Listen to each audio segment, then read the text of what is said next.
one slides to me. Chrissy.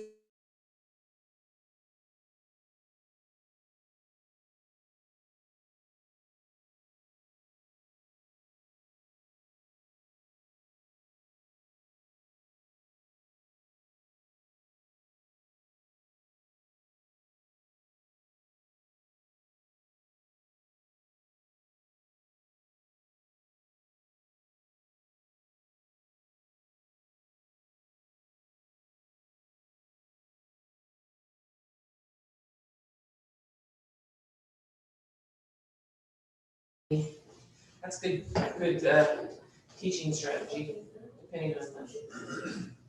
Okay.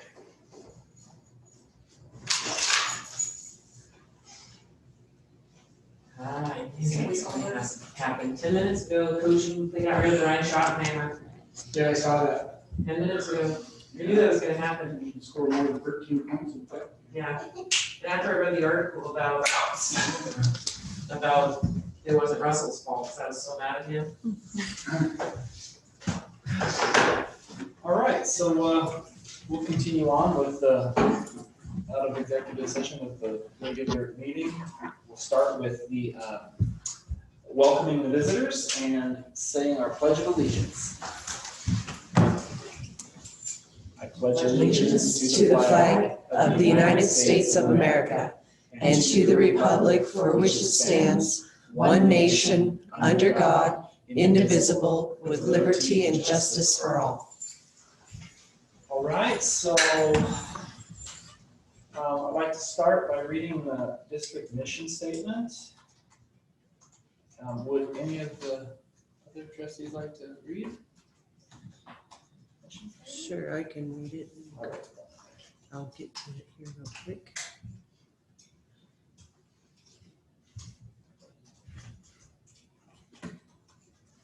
The Lakeland Joint School District's daily mission is to maximize student learning and ensure every student is growing academically, social, emotionally, and behaviorally every day in all environments. All right, so action items after executive session. Can I have a motion to approve or deny the release of certified staff from 2020-2021 contract? I'll make a motion to approve to release the certified staff from the 2020-2021 contract. I have a motion, do I have a second? I'll second. Motion and a second. All those in favor, raise your hand and say aye. Aye. All those opposed? Hearing none, the motion passes. Second is possible action item after executive session.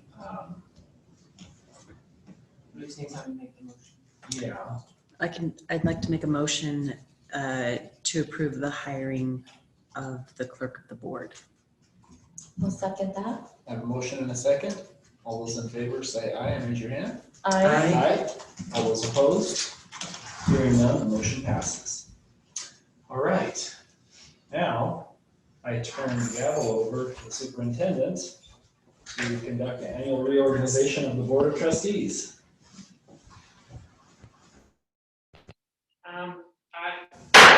I'd like to take, sorry.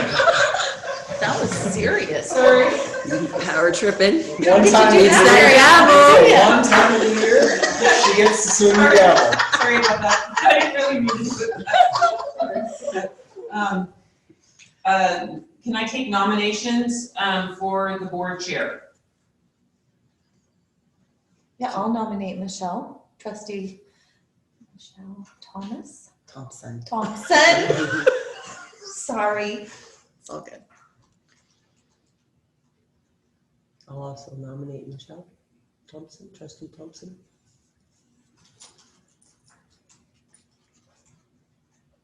Any other nominations for board chair?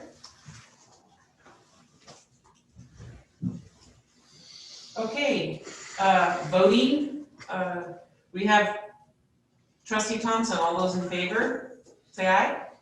Aye. Aye. Aye. That was all.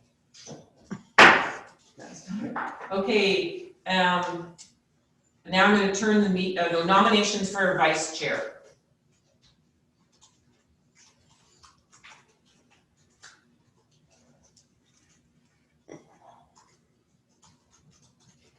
somebody's gotta be vice chair. Rob's already at, if you wanna continue on. I don't mind. You don't? Okay, well, I'll nominate Rob then to be vice chair. Trustee Irons. Yeah, I will nominate trustee Irons as well to be vice chair. Sorry, I'm not doing well tonight. It's okay.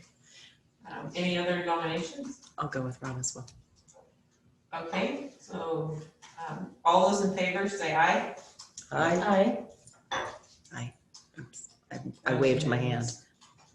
Okay, and now, I'm gonna hand the gavel over to the newly appointed board chair.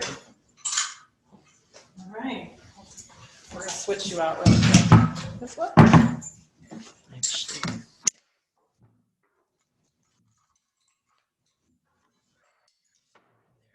Okay, thank you.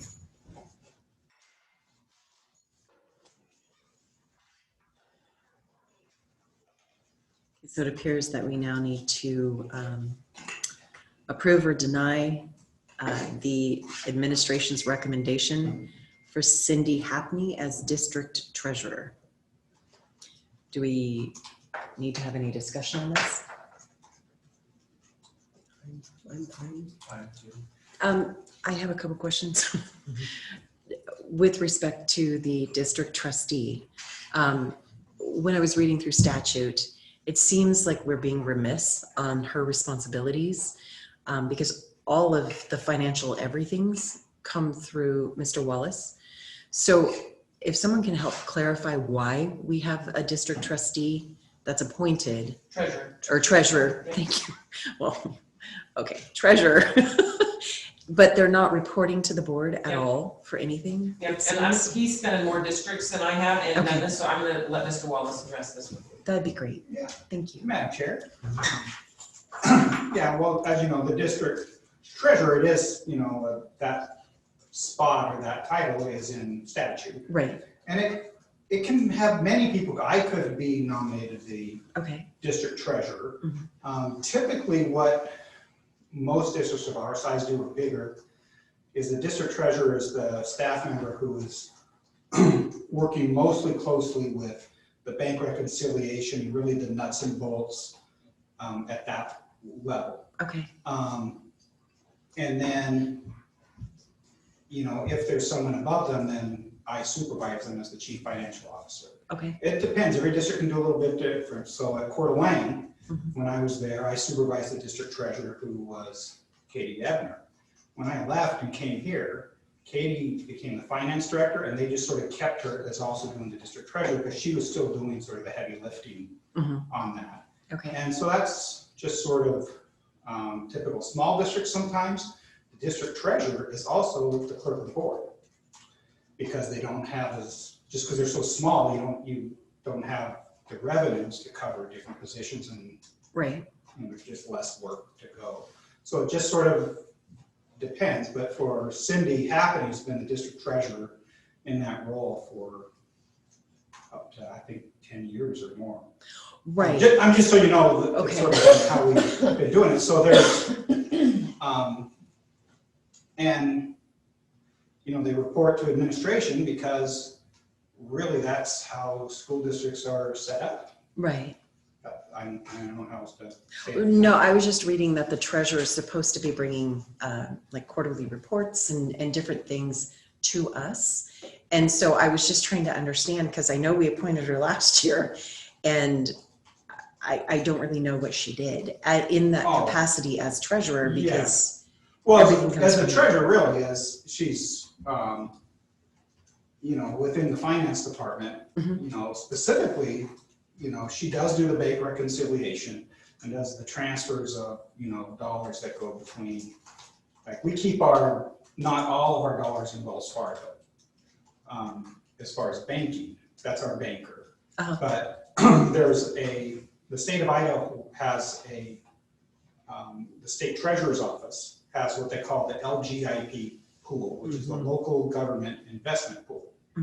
So as opposed to the dollar sitting in Wells Fargo, and well, of course, interest rates are really low now and getting no interest, when we get a payment, let's say from the state, the big $10 million payment coming in July, it goes into LGIP pool.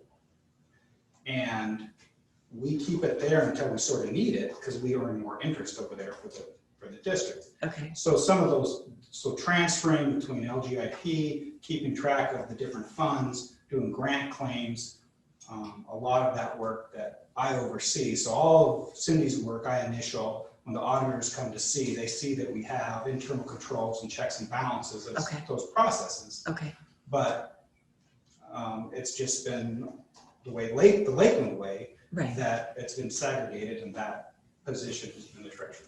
So Madam Chair, I have a couple of questions. Since we're on this topic, so the reports that you are bringing to us would basically be the same reports that the treasurer by statute is supposed to be bringing to the Correct. board.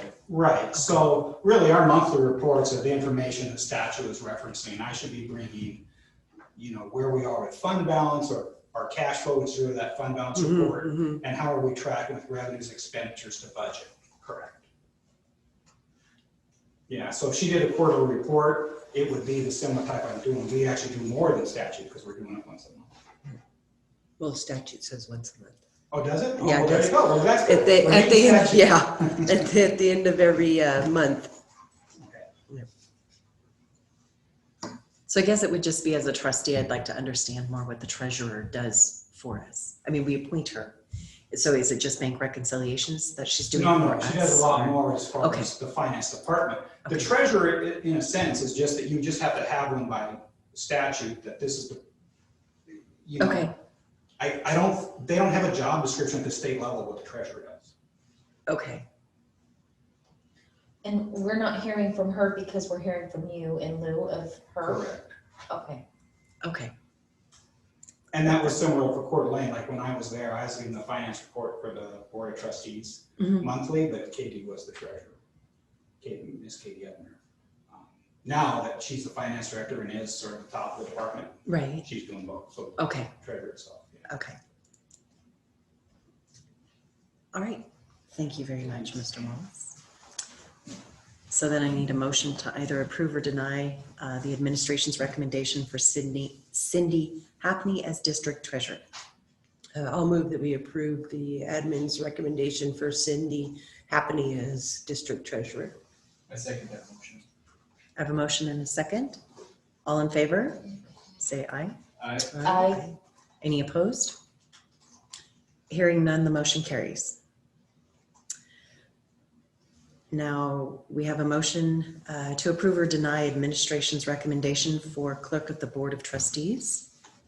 Madam Chair, I didn't know if, since it's an annual thing, that you could also do it later. I think we just would keep with, until we finish the process of, that you're gonna call and all that, we would just appoint Chrissy Williams for right now. Okay. So therefore, Yeah. you're saying we would, should make a motion to either approve or deny the administration's recommendation for Chrissy Williams as clerk of the board? So original labs, probably. Correct, because we do have to appoint one at this meeting, the very first meeting, so. I'll move to approve the administration's recommendation for clerk of the board, Chrissy Williams. I second the motion.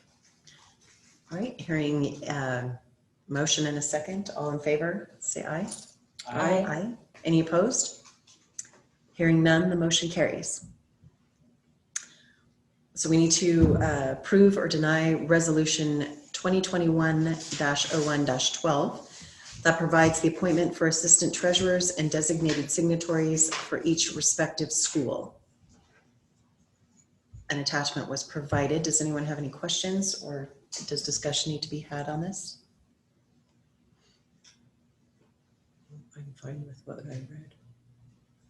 All right, I'd move that we approve the resolution 2021-01-12, providing the appointment of assistant treasurers and designated signatories for each respective school. I'll second that. all right, hearing a motion and a second, all in favor, say aye. Chairman Yes. Thompson has a resolution. Oh, yes. We'll do a roll call. Okay, perfect. Okay, trustee Major, Yes. Chairman Thompson, Yes. Trustee Grissom, Yes. Trustee Irons. Yes.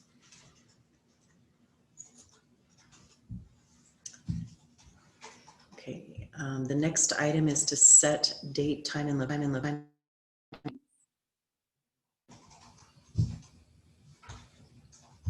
just lost my spot. Darn it. I really don't like that. There it is. Would we like to discuss this? Yes, I would, Madam Chair. I guess I had a couple of concerns after sitting through this for the year. One, the second Tuesday of each month being a regular meeting. I was wondering if the board might consider a different date of the week for the second week of the month or some other date. And then with the second meeting being as needed kind of thing. I learned last year that they're always needed. Yeah, at least it doesn't say as Yeah. needed, it's just regular meeting, regular meeting. Right. So if we say it's a regular meeting, then I believe technically we have to hold it. Is there some other way that we could do this that we're not having these continual 2 meetings a month? Is I guess my question to the board. Is there another day that would work? And is there a way we can literally move the second meeting to an as needed kind of meeting? Well, my concern, just on the document that was presented, it specifically states the regular meetings are typically scheduled for the second Tuesday of each month. And then in small print below it, it says the 4th Tuesday meeting scheduled only if needed. However, it's calendared as a regular meeting. Mm-hmm. So its implication to me is that it's required because it's on this calendar, and then the verbiage we have on there doesn't line up with what we're presenting. I don't have any I don't have any problem if we would like to choose a different day than the second Tuesday of the month for the meeting. Rob, do you? No, every evening is A tough on complication. UPS schedule. However, I do, we used to have the second meeting be if needed. And I think that we should move that back to if needed on the Or we could Chance. label it as optional. Every second meeting in that month could be just labeled optional with a date. Mm-hmm. That'd be good. Okay. And again, I don't have a problem with the different, whether it's a Tuesday or whatever. I know that, we've had it on Tuesdays forever. And I mean, it's kind of, Okay. people kind of know that, but if we're looking at maybe the ones that, if needed ones, maybe they could be on a different day in case people, I don't know. With the Zoom now, everybody can get on whenever. Right. So it's kind of, do we want to change? I mean, if Tuesday's not a good day, Mhm. change the day. I don't have any Okay.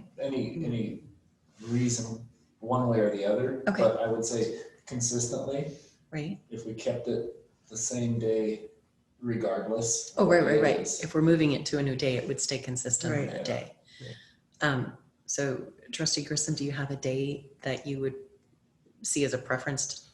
Well, I'd like to hear from Dr. Meyer if she had any input as Okay. to being that she, with the district, running of the district, or Right. if there was a thought. Mondays would not work because I have RAC from chamber meetings that I am on the executive board that I feel is important to keep that connection on once a month on Mondays. And people have said that Wednesdays are hard for some families have religious services on Wednesdays. Mhm. I don't think Fridays are good for people, but I'm not opposed to Tuesdays or Thursdays, and I'm not opposed to Wednesdays either if people don't see that as an obstacle. I can't do Fridays. Yeah, I don't think we get much participation Yeah. on Fridays. Well, the meetings might go faster. Rob might get to go to bed on time. I mean, there could be perks. Well, maybe we just stick with the second Tuesday of the month and notate. Well, what I about could the do Thursday. first I could. Tuesday? Yeah, I'm fine with the first Tuesday. That would be great. And Thursdays are an option if Tuesdays aren't good, so. Dr. Meyer, do you foresee an issue with it switching to the first Tuesday instead of the second Tuesday? No, I don't see anything with the first And there's Tuesday. no method to Our madness. deadlines or anything if something were to come up as far as. Coeur d'Alene has theirs earlier in the month, and so does Post Falls. I'd like to be able to go to Athol City Council. They have it twice a month. They were in COVID, but I want to start back up again to City Council with Athol, and they're the third Tuesday, so that would be fine with me if we switch. Okay. Then I can get to one Spirit Athol City Council meeting a month as well. All right. Thank you for asking too about that. So I think I'm good with the first, with the first Tuesday. I just don't know what to do with the second meeting. I would really truly like to see it be only if needed. You know, I know last year probably wasn't a good overall view, right? Because it was chaos for everything. And I don't want to remove it from the schedule because I think then it would be hard for the people within the district, the patrons within the district to know, you know, when we might have a set meeting, right? Because then that pushes us to actually having to call a special meeting or, Okay. you know. So if we can just maybe the parenthesis of the, I don't know what if needed means though. Maybe it should be as needed. Or Yeah. optional meeting. Yeah. Okay. And when would the second one be? The first one would be the first Tuesday of the month. So with her meeting in Athol on the third Tuesday of the month, when would we have our second optional meeting? Right now it says the fourth The fourth? Tuesday, So it'd be the fourth which would and be the back to first? back 1 week after the other. Yeah, I would like that. Yeah. Mhm. So It's the second Tuesday. Well, no, they're just contemplating changing to the first, but if it's the Yeah. first. And if we didn't, third would be the Athol, and I just really like the Athol City Council. Spirit Lakeland in the chamber, Ratherman in the chamber, but the city council is really where the action happens in Athol, and that's a big community, has Bayview come over. Well, you know, Trustee Grissom, that's your Right. community. I feel like that's they're very open to letting me speak anytime about the school district. Okay. So they're at least unless they're changing, and I don't know, they're scheduled the first and the third Tuesday of every month, and they moved it to 6 p.m. They used to be at 7, but they moved it to 6 p.m. Okay. Well, what if we did Thursdays? Was Thursdays and not an option for anybody? Did I miss something? What if we did the first and the third Thursday? Yeah, that would be fine for me. And that way you could go to your chamber meeting. It's totally up to the board. Thursdays, I think you see any foreseen problems with Thursday. Did you say the third Thursday? So the first, Would the second and fourth work on Thursdays? Yes. Yes, So for me it keeping- would, yes, that would be. So keeping it, the schedule consistent being the second and fourth, but switching Tuesday to Thursday. Mhm. Okey doke. I like keeping the second meeting optional and trying to get the business. Yes, I We don't, can just do school board business, you know, every 4 weeks unless there's something that comes up that we need to get into. right. that would be wonderful. Yeah, we have an abundant amount of stuff sitting out there that we've never been able to get back to. And so I would really like to see a second meeting solely for the purpose of completing whatever tasks had to carry over, not digging a bigger hole. But I mean, Well, I'm new to like I this. said- Like I say, optional. I mean, Right, if we need it, optional, we need yes. it. We're kind of used to it, Yes, but at some point, that We elephant's gotta get eaten. yeah. Ew. One bite at a time. Yeah, so moving to Thursday, yeah, I'm fine with that. Okay, so then in setting the, like my Chromebook. I don't like it. So I have to go back to the agenda thingy. Okay, so to set the date, time, and location of the regular board meetings, we're in agreement that they should move to the second and fourth Thursday of the month. Time as scheduled, 6 p.m. with the fourth meeting specifically changing from regular meeting to as needed, Or optional. optional, whatever we've used in the past that keeps us in compliance with not having to notice up and have the meeting, but not needing to call a special meeting. So, Chairman, Thompson. you can call me anything. I'm used to it. It's good. All I can think was Madam Chair, and then I said Chairman first, so I couldn't go back to that. I was trying to say Madam Chair. May I ask that we do meet on, then if you approve, once the board approves this, may we please meet January 28th so that we can, even though that's the second. If we're switching this, I just wanna make sure we're real clear with the public, and I wanna send it out to the patrons. If you are moving now, are you gonna keep the Tuesday meeting for January, or are you gonna start on January 28th on that Thursday?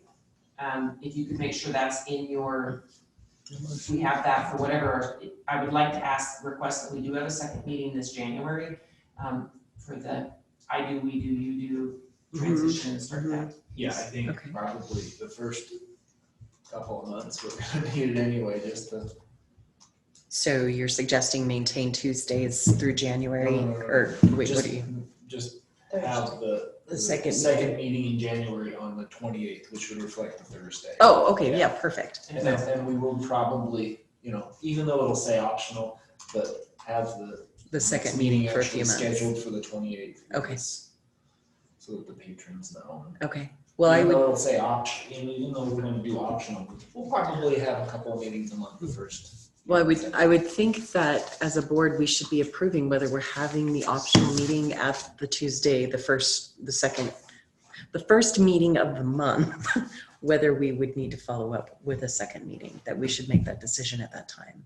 So right now, we should Yes. make a decision that 28th, we'll have, the next Okay, scheduled right. meeting will be the 28th, which is gonna be the Yes. Thursday. Yes. Okay, That that makes sense. Chrissy, item G6 just says to set date, time, and location. Do we need a motion to approve this?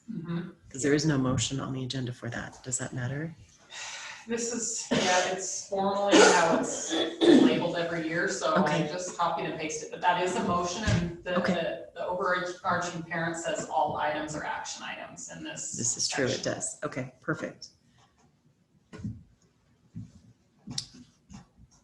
So then we would need a motion to approve the set date, time, and location of the regular meetings with their expected modifications to the schedule that we've discussed.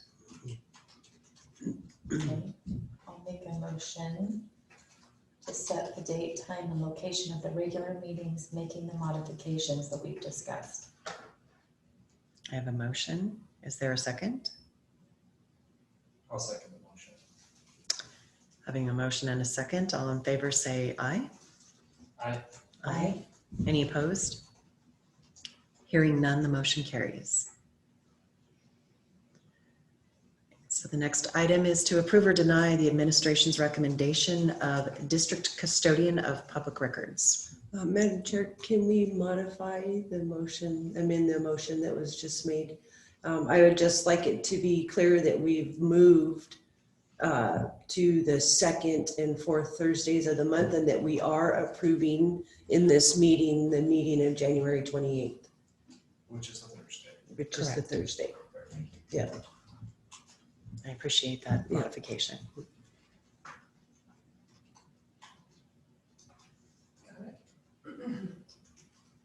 So then do I need, okay, hearing a modification Official. to the motion, do I have a second?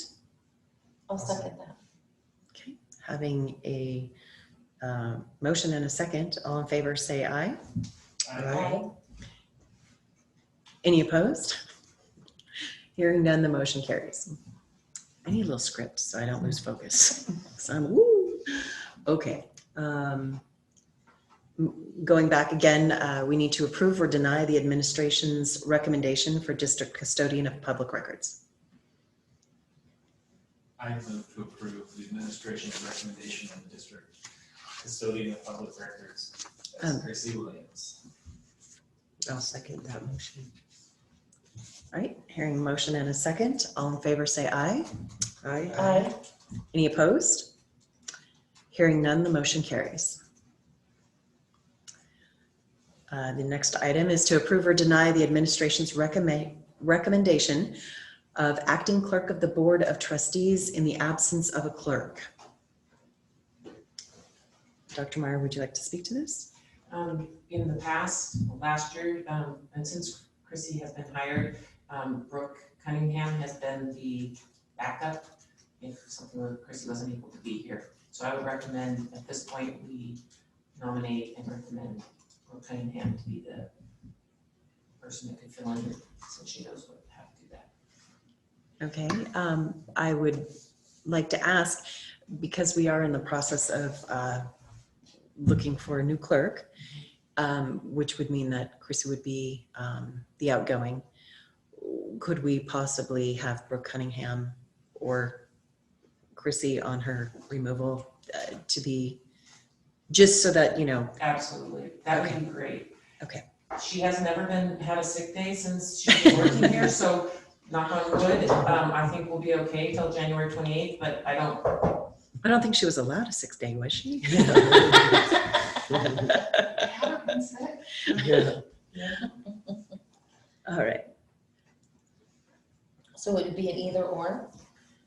Chrissy or? Sherman Thompson, once a new clerk is hired though, we will have to do this again and appoint Oh, we that new will. clerk and Okay. appoint the custodian of records, so we're going to do it again. Oh, we will. So Okay, we might solve it that way. that's fine. I don't know these things. I appreciate the information. yeah, that's perfect. Okay. So where are we at? So I believe I still need a motion. Yeah, I'll move to approve the administration's recommendation of acting clerk of the Board of Trustees in the absence of the clerk to be Brooke Cunningham. I'll second that. All right, hearing a motion and a second. All in favor say aye. Aye. Any opposed? Hearing none, the motion carries. Right, now we go into the Code of Ethics. Should we read the Code of Ethics all together now? We'll just take it round robin. Let's do it that way. Round robin. You can start. And all right. Thanks, Rob. Code of Ethics for school board members. As a member of my local board of trustees, I will strive to improve public education, and to that end, I will attend. Oh, I was going to do the first one. Go for it. Yeah. Okay. Attend all regularly scheduled board meetings insofar as possible, having read my packet, ensuring that I am informed about the issues to be considered at the meeting. Recognize that the board must comply with the open meeting law and only has authority to make decisions at official board meetings. Make all decisions based on the available facts and my independent judgment, and refuse to surrender that judgment to individuals or special interest groups. Understand that the board makes decisions as a team. Individual board members may not commit the board to any action unless so authorized by official board action.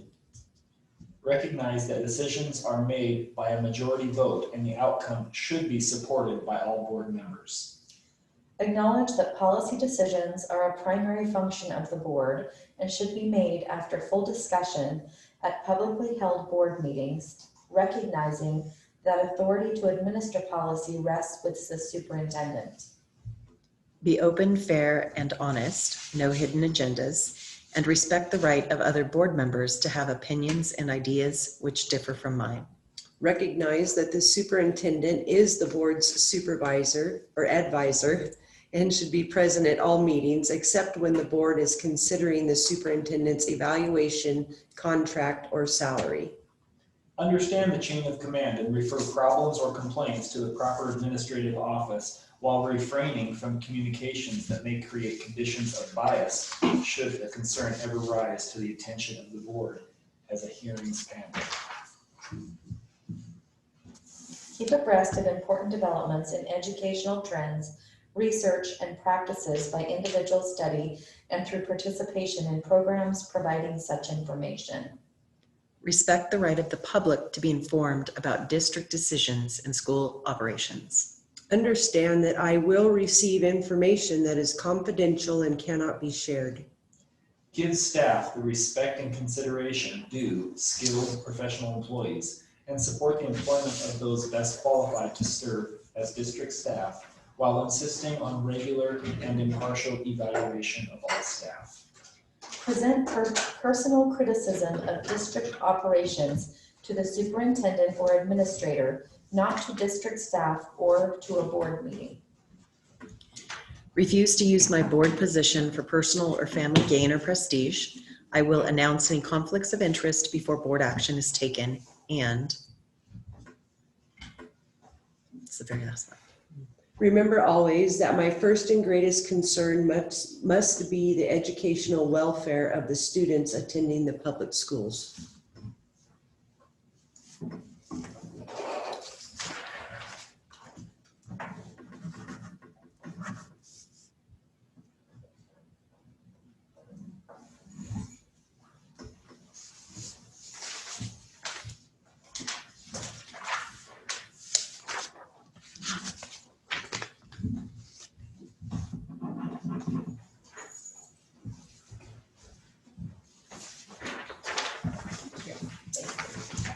Thank you, Chrissy. Oh, yeah. So this is a typo. I lost my note on here. So not to district staff or to a board meeting. Okay. This needs to be worded. Thank you. Mhm. Right now we open the floor up to any patrons for input. I didn't have any shared with us Okay. via email. Okay. So now we'll move on to new action items. All items are considered action items. The board may approve all of the following items by a single motion and vote, unless any member of the board asks that an item be removed from the action items for discussion and action later in the agenda. First, we have the consent agenda, which is the minutes from the previous meeting, HR items, and regular and special bills. We can approve this as a whole or split it into 3 separate action items. Does anyone have any comments, questions, concerns, etc. on the consent agenda? No. No? Okay. So it includes our HR memo, correct? Yes. And those resignation letters, the January's bill list, correct? Oh, why did I Oh, lose is all it? my notes? Yes. I do have some questions on the regular bills. Thank you for pointing that out. Yeah, so, as do I. I also have questions on, and I'm not sure, one of the resignation letters. Let me go back here. Number 1, 2, or 3. Yeah, I think it was number 3.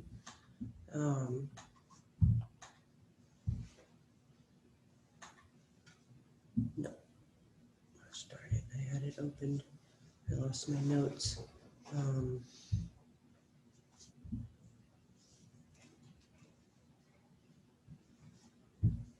Must be 2.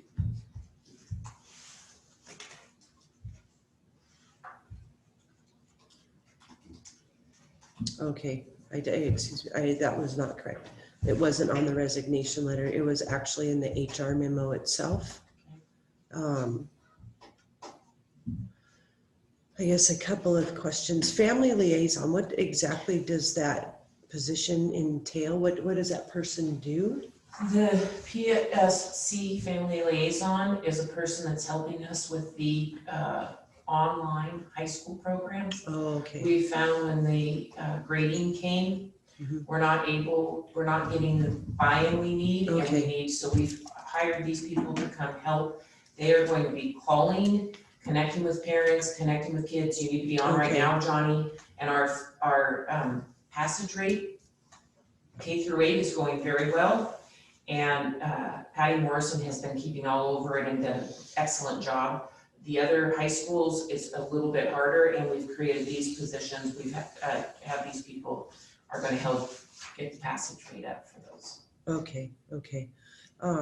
And then there was also another person there that it said previously admin assistant at LHS and now a guest teacher. Are they doing both, or the previous is just that this is what they've done Yeah, before? And Okay, the reason we did that, they are no longer doing that, is that we wanted the board to know if they've been in a previous position in the district, so you could see that it was the same person and if they've been working before. They okay, resigned that position and now they've just signed up to be a guest teacher. okay, all right. And then I wasn't sure exactly what this position is, admin assistant and counselor detention. And that was, Oh, thank you.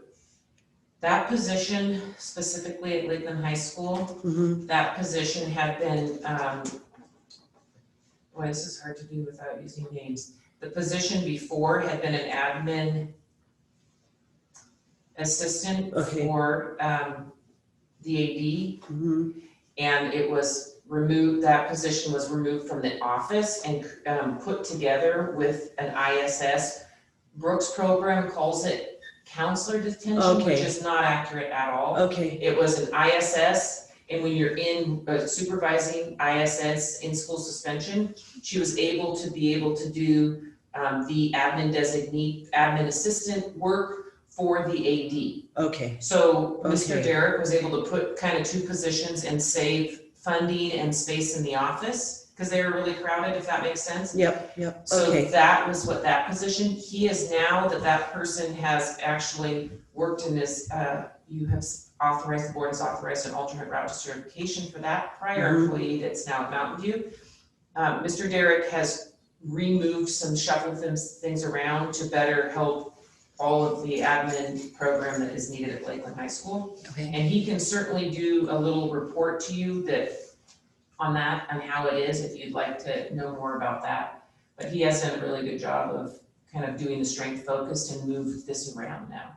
okay, But that is not, counselor detention is not an accurate of what it is. Title. right, It was okay, counselor registrar is one part and detention supervisor was the other one, oh, okay, so.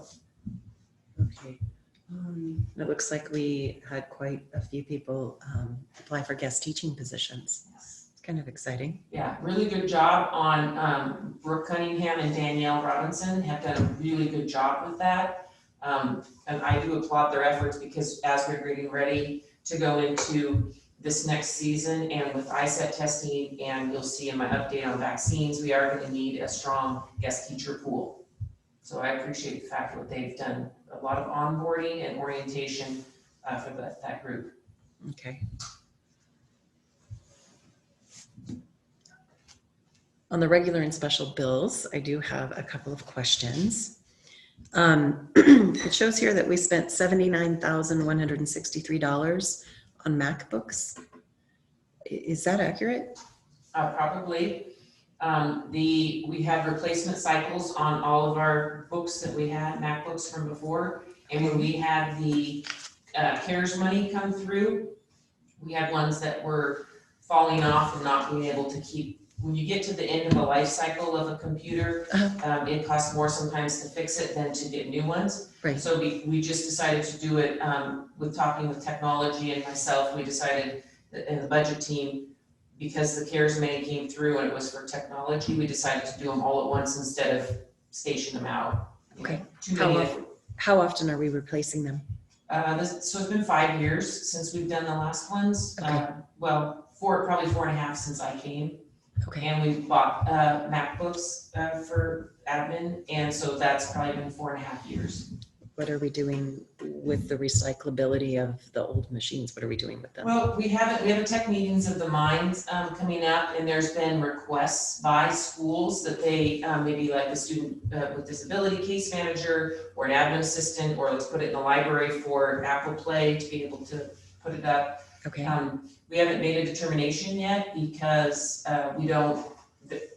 what we're really talking about with technology at the last meeting was when it becomes more cumbersome for technology to have to fix it, then the cost benefit analysis is not there. So that then what Mr. Wallace, and he can chime in also, Mr. Wallace makes a cost kind of point, and he says, if this is how much you would get, and he goes and says, how much could you get it in the current market? Right. And then he's able to either come to the board to surplus it or sell it at what the going rate would be. Okay. So, but we really have said no to just taking old models that are having problems with battery life and consistency and holding Wi-Fi and doing. Oh, I know laptops are not made to last for like. So that, yeah, and we get a lot of efficiency out of the admin. I've got more thank yous from admin for having a fast working machine that can keep up with them Okay. than anything else so far. So I do believe it's worth give people the right tools. I feel like they're. So when you say admin, so who all received the MacBooks? I have to look at the list, but in what my recollection is all the admin team, which is K-12, so that's the Okay. principals, Okay. assistant principals, principals assistants, student disability director, federal programs director, of course, district admin. Am I forgetting anybody? No, I think that was most is, those are the computers that were all like, Okay. my MacBook, I got a 1.5, 2 years ago, so I'm keeping the same. You know, there's no need to replace that. It was Okay. really the ones that are getting near end of life. Okay. And these were replaced with CARES money? Is that what Correct. I understood? Okay. Yes. And that's why you see a big chunk, because we've been doing it, we normally would do a cycle and some of them we've been putting off. I'm just trying to be fiscally conservative, but we put them off and they were really all at this point, if we just use that in its place for technology and we decided to do it all at once. Okay.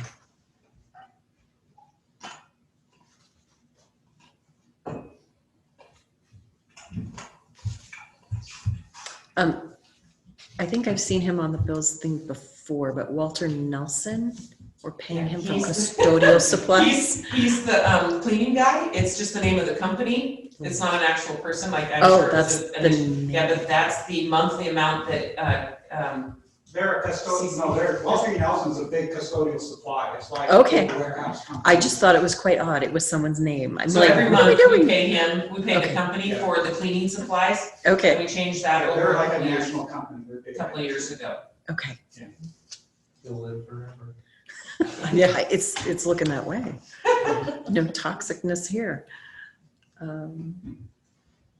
Okay, the other question I had was, we did a 2020 advanced opportunity concurrent credit for $63,525. Yeah, so that's really a pass through. Okay, So advanced, should I come up? you sure? Yeah. I don't mind.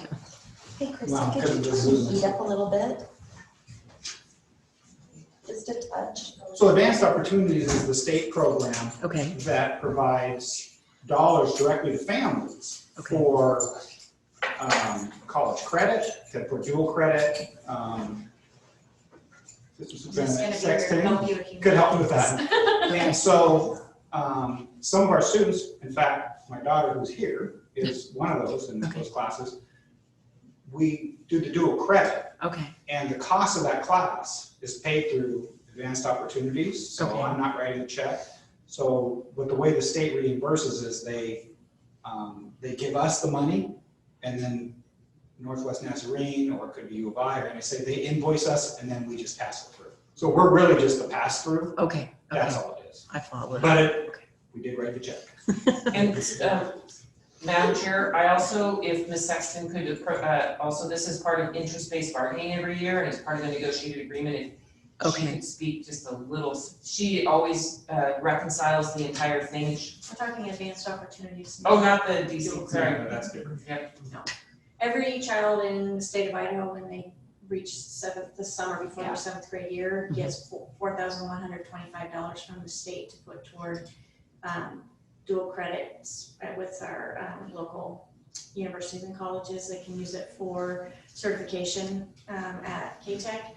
They can use it for the advanced placement.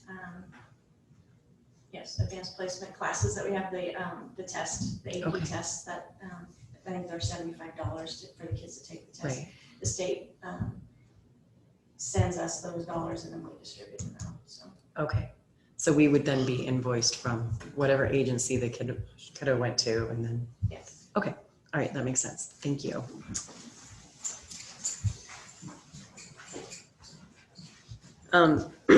The tech Chromebooks that we bought, we spent $178, $136.19. Was that CARES money, or was that budgeted, or where did that That was 178? the COVID relief dollars. That was the COVID From- relief dollars. Yeah, I Okay. mean, there's been 3 pots now. Yeah. The CARES money and the governor's COVID relief.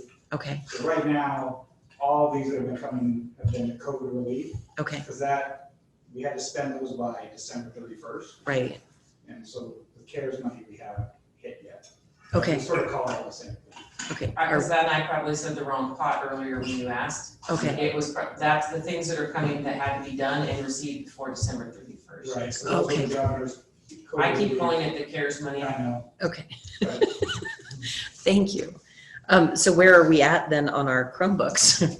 Are we at a 1-to-1 ratio, or do we anticipate needing more bigger purchases like that? We've done our purchases, but they're not all here yet. And we Okay. had also a grant from the State Department that gave us, I mean, we can show you a spreadsheet of where they've all gone. Mhm. Those actually went to John Brown, and they're on 1-to-1. Timberlake High School and Timberlake and Lakeland, Timberlake Junior High School and Lakeland High School all had the first week back. Mr. Everlin can probably tell you during his report how that went. Okay. But the tech department said it went amazingly well Oh, good. at all 3 schools. And as you know, Lakeland Junior High School and Mountain View are already a 1-to-1. Okay. Any of our secondaries are all 1-to-1. So secondaries are all 1-to-1. Yes. Okay. And we're not there with the elementaries, Not quite which yet, but we're getting there. We're waiting for more shipments. you know how I feel about it. So I'm just, Yeah, we have a delay because of I'm okay with the it. manufacturing, and that they keep sending it to, like, it's coming. And in order to get reimbursed, we have to have it receive everything by March 31st, Mr. Wallace? yeah, we had to have the order in before December 31st. Right. And if you did not receive the items in that time because of a manufacturing delay, we have till, like, I believe it's like March 31st. March. Yeah, it's I think not it's March 30th, it's like 28th or 29th. Okay. I don't know, like some random date. But, Okay. Okay. we're pretty confident we'll receive before then. Okay. All right. And then Country Inn and Suites, was that for a traveling team? Yeah, I'm sure that would be for one of the teams going either to state, to either Boise or Pocatello, one of the state. Okay. teams. Yeah. Because there's no explanation. It just says Country Inn and Suites 2162. Yeah, it might have been our. Okay. Okay. Just curious. Well, I don't have any other questions. We paid a startup fee for repair certification. What is that about? On the Chromebooks, we had started a couple of years ago, if this is the correct thing, Mr. Wallace, where one of our technicians would be a Chromebook, be able to fix them in our actual tech room Okay. versus sending away and waiting and Right. coming back. That's probably a renewal of his certification. Yeah, they have to be certified in order Okay. to know they'll let you do that. All right, yeah, because it is still in Nova. Right. Okay. All right, thank you. Does anyone else have any other questions? I do. Our payments to Fat Beam, are those, I don't remember seeing that on the prior month. That's a quarterly or how? That's monthly. Oh, it is. So Fat Beam and Anetics used to be the same company effectively. Right. So now they sort of separated their billing. So Fat Beam provides us our lit fiber service for the wide area network, Right. and then also there are our ISP for our bandwidth to the outside world. So it's those two. The ISP costs us about, for our now, I think we're at a 5-week service, is about $2,500, $29,000. The largest part of that, about $17,000 of that bill is the lit fiber service of having 10 gigs between our buildings. Mhm. And is that, do we have a contract with them? I assume we do. Yes, we went to bid, it's a 5-year contract. We also get federal dollars from the E-rate program that help offset that Oh, expense. yeah, I remember you saying That gives us about Yeah. a 70% discount on that. that. Okay. So those actually show up on the revenue side and not on that. So it does in effect reduce our expenditure. Yeah, okay, okay.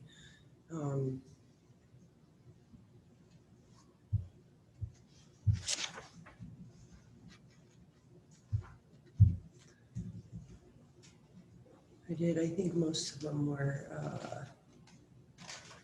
answered. Oh, charter buses for interscholastic events. Northwestern Stage Lines, is that for the entire year or a season? No, or? each trip down, anytime a team makes it to state, it's $5,000 to have a charter bus to go down to state, stay there, take people, the team back and forth, coaches to the coaches meeting, admin to the admin meeting, and then drive the team home. Okay, so it's multiple trips. It was then. multiple trips. yeah. Okay, Every Okay. time a team makes it is $5,000. okay. 16. It, I would make a joke sometimes, Mr. Evelyn can tell you, I said, would you quit having your teams all be so great? Like, we just need a little break because we're making it to state with every single thing. And then the classroom renovation at LJH, DKI, I assume that was the painting, am I correct? That's what that was, the, No, that fixing the ceiling tiles and Oh, all of okay. those that we look with the, oh, all okay, this cleaning up there. and right. the plastic and stuff that was taped, that was fixing all that. okay, And then we also, if you remember in Mrs. Henderson's room, remember we were removing for that wall in the back and opening up that room, they did that piece as well. That was for that. okay. Okay. And then I had a question about the different copier services, because I know that we just did copiers on a contract, right? So is these Fisher's Technology and some of the Rico stuff, is that all part of that contract that we? Rico is the old legacy, so that Okay. expires in March. Okay, But we had 4 copiers that we just sort of Okay. had to run. Fisher's is the new with the RFP, so okay, yeah, so we're sort of still overlapping. We couldn't unwind that all at once. Trustee Grissom, yes, also just to go back to the painting, we do have a in-house paint crew every summer, and there's a rotation that Mr. Ferriola has that rotates through, and they paint so many rooms, but I just want to remind the board, we focused, remember, on Lakeland Junior High School, Right. they painted every single teacher who wanted one of their accent walls and then painted the rooms. So he did that his department did that all in-house. okay. And the classroom renovation at Lakeland Junior High, was that just one classroom? Or what did we do? That was I the believe tiles that she just said. DKI for the Mrs. Henderson. No, this was at Lakeland, not Timberlake. Yeah, Lakeland Junior High, yep. DKI was the panels. And That's the right. room in Mrs. Henderson's, the science Okay, room, remember there was that wall, we took out the wall for. Oh, no, that place needs a lot of help. So I Yeah. just wasn't sure what we did, that's all. And do you That's remember when we walked through and here is Mrs. Gordon's and Mrs. Henderson's and there was that computer like wasted Yeah. space? Weird, yep, Yeah, so Mr. Ferriola could answer questions, but they knocked down that wall Oh, and they looked at, in the front, taking out that big teaching station versus taking out the wall, wasn't a bearing wall. And they did it over break so that for social distancing, we could expand and not waste that space and use it, and that's what that cost was for, Okay, cool. correct? Glad to see there's progress. Yay. Okay, well, I don't have any more questions. Does anyone else have any other questions? Rob, you're quiet. Nope, no. Okay. No, Yeah, I don't know that they're necessarily questions, but there's things that I see on a continual basis that I'd like to, without having to go back through every single board agenda, if there would be a way that we, certain line items, for instance, instructional supplies. Mhm. We could see, what is that overall cost, whether it's a, quarterly, annually, mileage, all these little things, that we see over and over. It'd be nice if we just had a. So trustee Grayson, not to interrupt you, but Yeah. we met with Madam Chair Thompson, and she actually met with the You can CFO call and me I, trustee, it's okay. Chairman Thompson, and she actually voiced the same concern, and I think you'll see Mr. Wallace has a different presentation this Okay. month. Okay. But if you want something else itemized out like that, I would suggest maybe we have a board workshop to discuss it, because it did take a lot of back and forth, and correct me if I'm wrong, but I feel like it was very productive. And it had a lot of back and forth dialogue, and CFO Wallace had examples from a bunch of other districts to show. And she wasn't trying to speak for the board, but she was just saying what would be helpful for her to read this. Okay. And I feel like you maybe are voicing some also things, so I think maybe this would be a good, after you listen this month, Okay. if there's still additional things you'd like to kind of have a subtopic for that, I think it would be helpful for that to be maybe another like board workshop. Right. Chairman Thompson, that we'd have like maybe right before a board meeting, that we could have half an hour where other people could say, okay, now that he's done this one, these are some other things I'd like to see included. Okay, that sounds fair.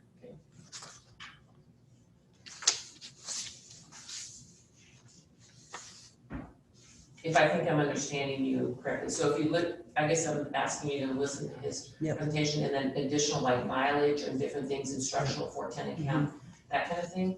I think she addressed some of that, but I would like to be interested in what you think after you hear this. Okay, sure. Yep.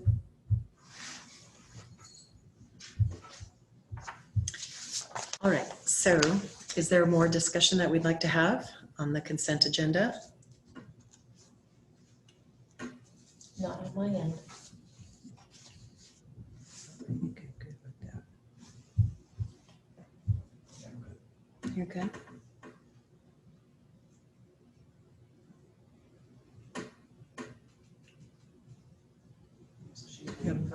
Oh, no, I was just making sure she was not. Yep. I have no problem with dead air, I really don't. I was like thinking, Yep. does everyone know? Yeah, no. So, given that we've discussed the items of the consent agenda, is there a motion to approve the consent agenda as presented?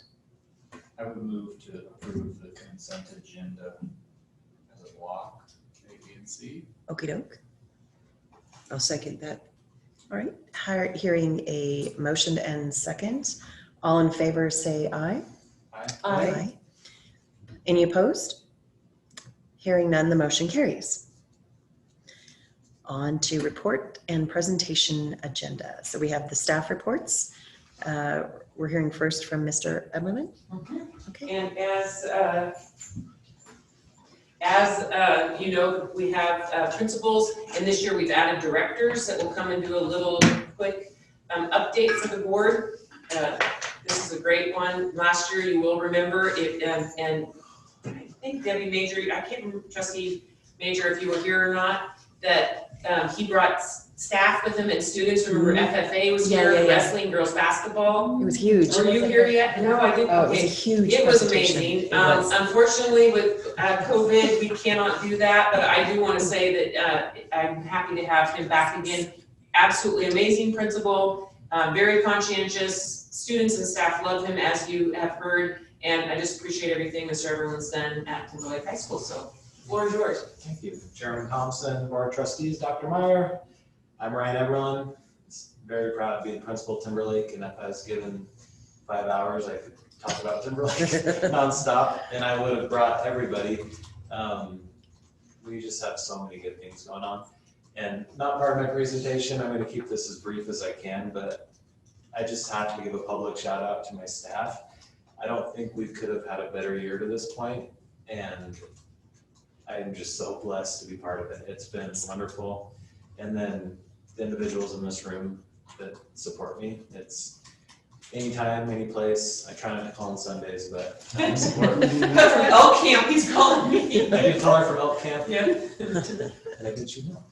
All right, so here we go. Timberlake High School. This is our mission statement. The mission of Timberlake High School is to develop academic excellence by teaching our students the core educational principles as defined by district and state standards, which promote lifelong learning and positive values. Our graduates will be able to function effectively in the family, the workplace, and the larger society. Timberlake High School provides a comprehensive system of support to ensure this outcome.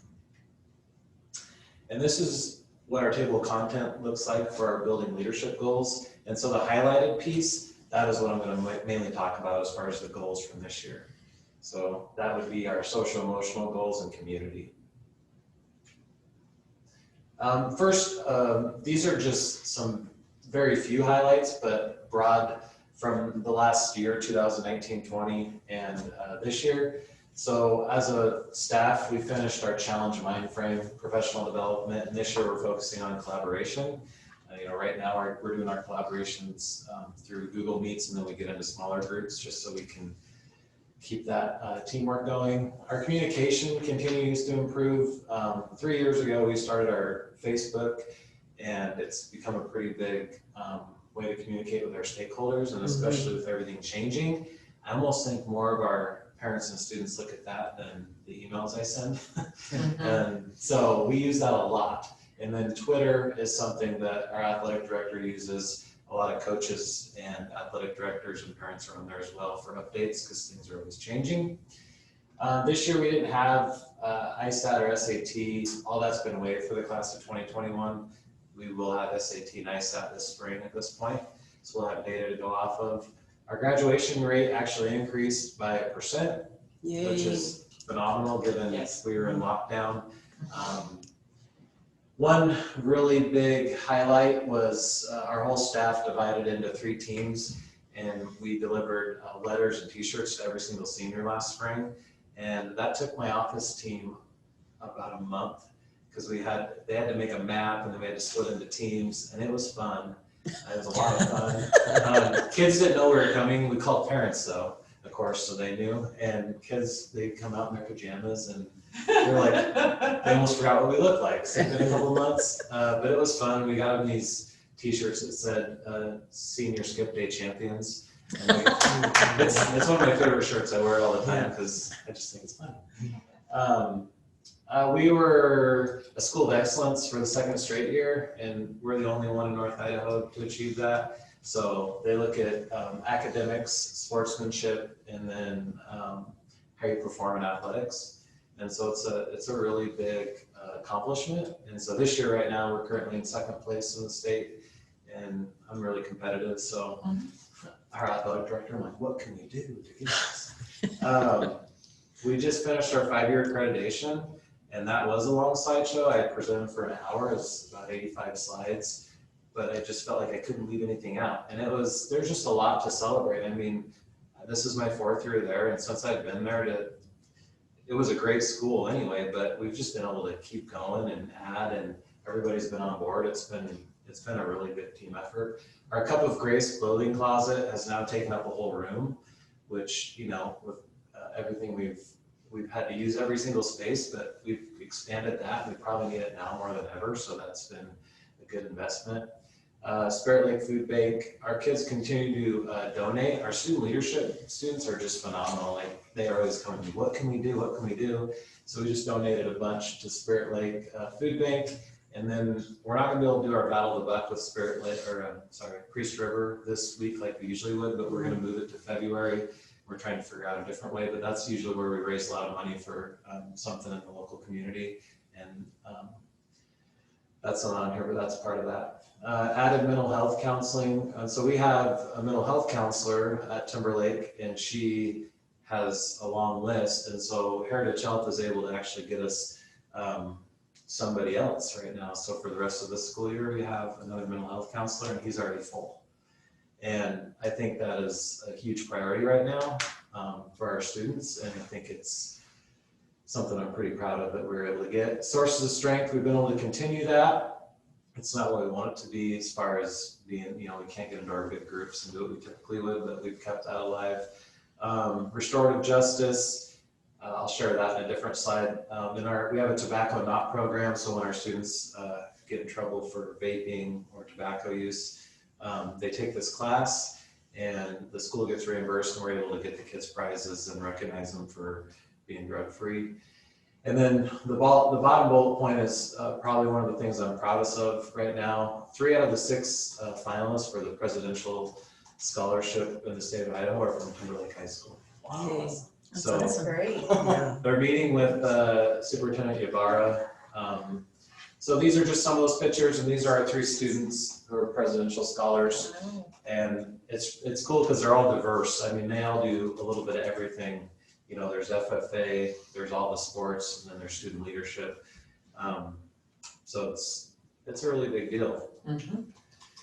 So this is that highlighted part. These are some of our goals within our building leadership goals. And so the heritage health piece, like I said, we now have 2 mental health counselors, and I'm just a huge proponent of mental health because right now, especially with everything going on, I think our students have been super resilient, but I also think there's things that they're trying to tough out. And so it's nice to have that opportunity for families in the school. We have that. And then I think one of the trustees asked about program support coordinator. Well, we technically have 2 right now, which is probably the most important position that we've added recently.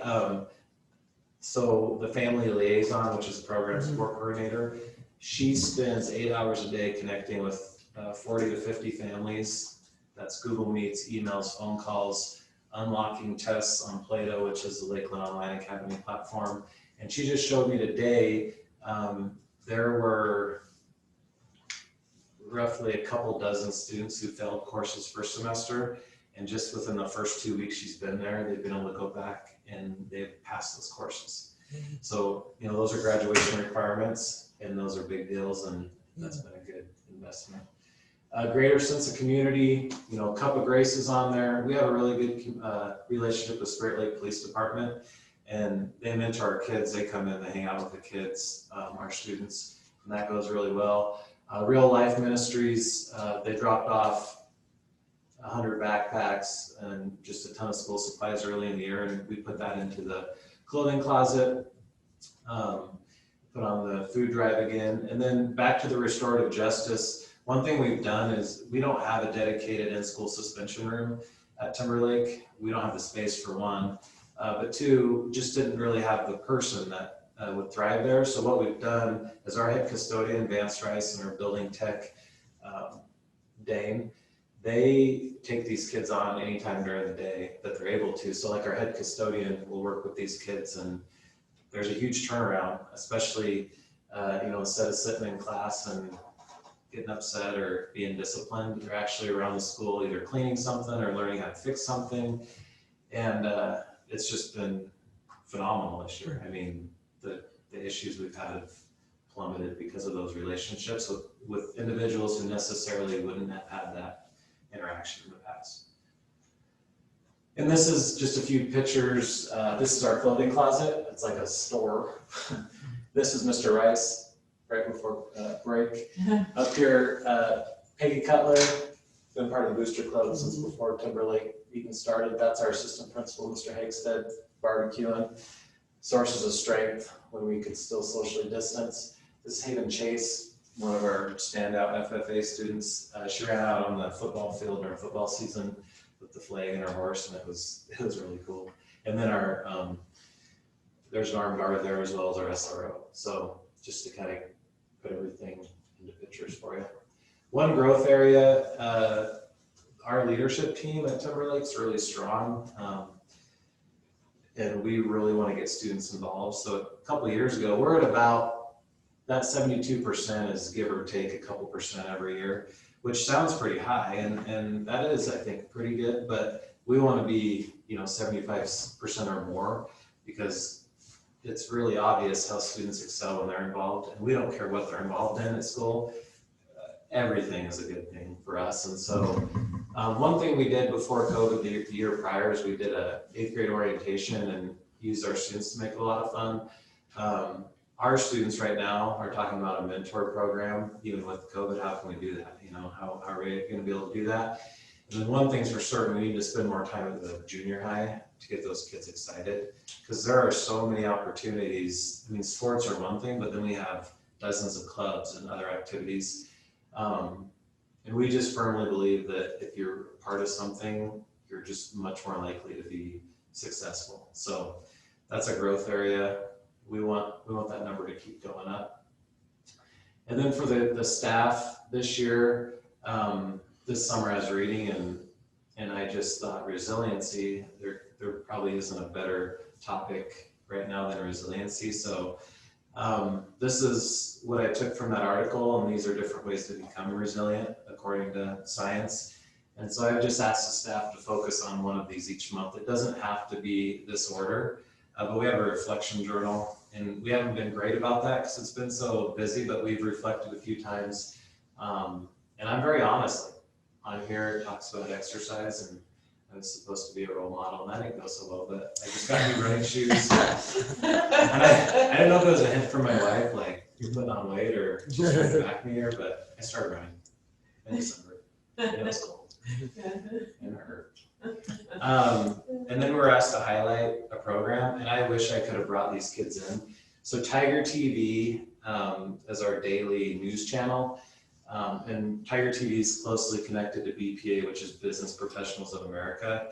And they bring home a ton of titles. And what's unique about this is, like in sports, we compete against 3A schools. They compete against every single high school, every size. And when it gets to nationals in the nation. So I have 3 slides with their accomplishments just in the last few years. And today they got their results. It was all virtual, of course, but they had a pizza party, and we had quite a few. Mr. Jarstad said that we had a majority of the kids that are going to state from up here, which was cool. And that's kind of a credit to being in person in school, so you can get the kids together and actually participate. And so we're seeing that pay off for our students, because now they're going to be celebrated. State most likely is going to be virtual, but it's another opportunity. If you do well there, there's nationals, which we had a few kids go last year. So this is Northwest Student Emmys for Tiger TV. So Tiger TV, they do their daily programs, which we have incredibly nice gear because we've had some grants, but they also do their individual, they have to do a project they present. And then you can see up here all the Emmys they've won. And so like the first one, 3 Tiger students have worked together to earn 2 National Student Emmy Award nominations. The other schools were in Boston, Miami, San Francisco, and Seattle. So they're competing on a national scale. And then more accomplishments for Tiger TV. So when you guys have a chance, you can look through those. And then the last thing I was going to show you guys, and then open it up for questions, is a video. Do we have sound? This is short. It's, I think, about 1.5 minutes. So this is a student who graduated this last year in 2020. And her name is Freya Von Till.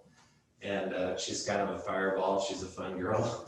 And she sent this to us after the fact because she wanted the staff and students to hear this message. And she's a Tiger TV student, so I want you guys to hear this. Class of 2021. Oh, I watched this. Obviously, my senior year did not go as planned, but it has taught me more than I could have ever expected. And I'm not just talking about government and econ. Therefore, I feel compelled to share what I learned with you. Number 1, go to every football game. You will regret not sitting under the lights, freezing with your friends, rooting for our boys. Number 2, participate in homecoming, spirit week, and hallway decorating, and lip sync. Those pictures will be some of the funniest memories you have to look back on, and coming together as a class and getting competitive is just fun. Number 3, play a sport or join a club, even if you never have before.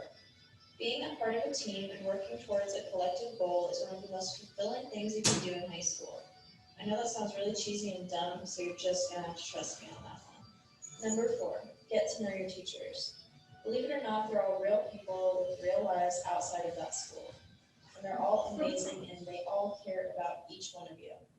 You have the chance to get to know them and be one of the students that reminds them why they wanted to teach in the first place. Number 5, spend some extra time with your family. You might not believe me, but when you're months away from moving out or going off to college, you will realize that they will be your hardest goodbye. This is your year to have fun, make mistakes, and spend time with people you love before you all go your separate ways. Your friends and your school are such a big part of who you are. So embrace that and make the absolute most out of your senior year. So, class of 2021, you're up.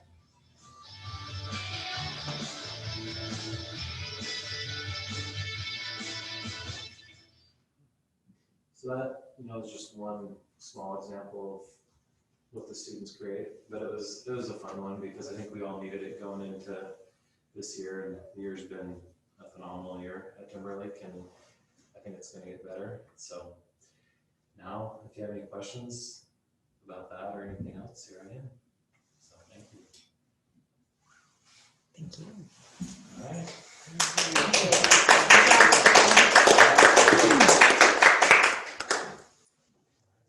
Thank you. It was a great presentation.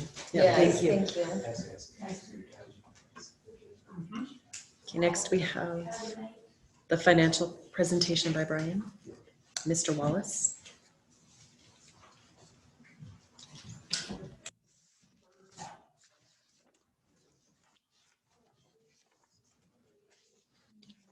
This one? Yeah, Okay.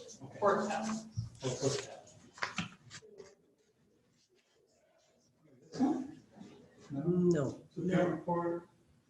Oh, no, probably Can I good. just do a quick view? Oh, I'll get it this way. Good flexibility, Mr. Wallace. you have to keep going and going for a while. There it is. That's not very good that way, but now we'll slow through it.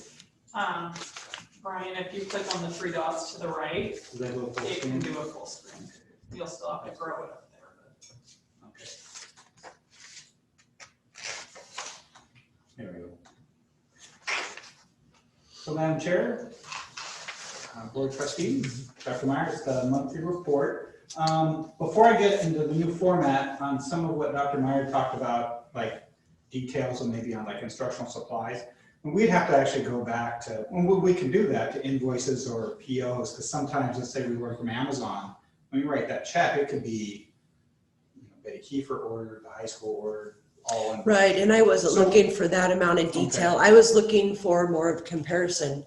What do we look like quarterly? What do we look like annually? What did we look like the prior year on our utilities, on these instructional supplies, I'm looking. Right, and we can look For at a some of high those level. our reports. There's some of that here where it's sort of lumped, it just, we Yeah. could disaggregate it maybe more if you want. Yeah.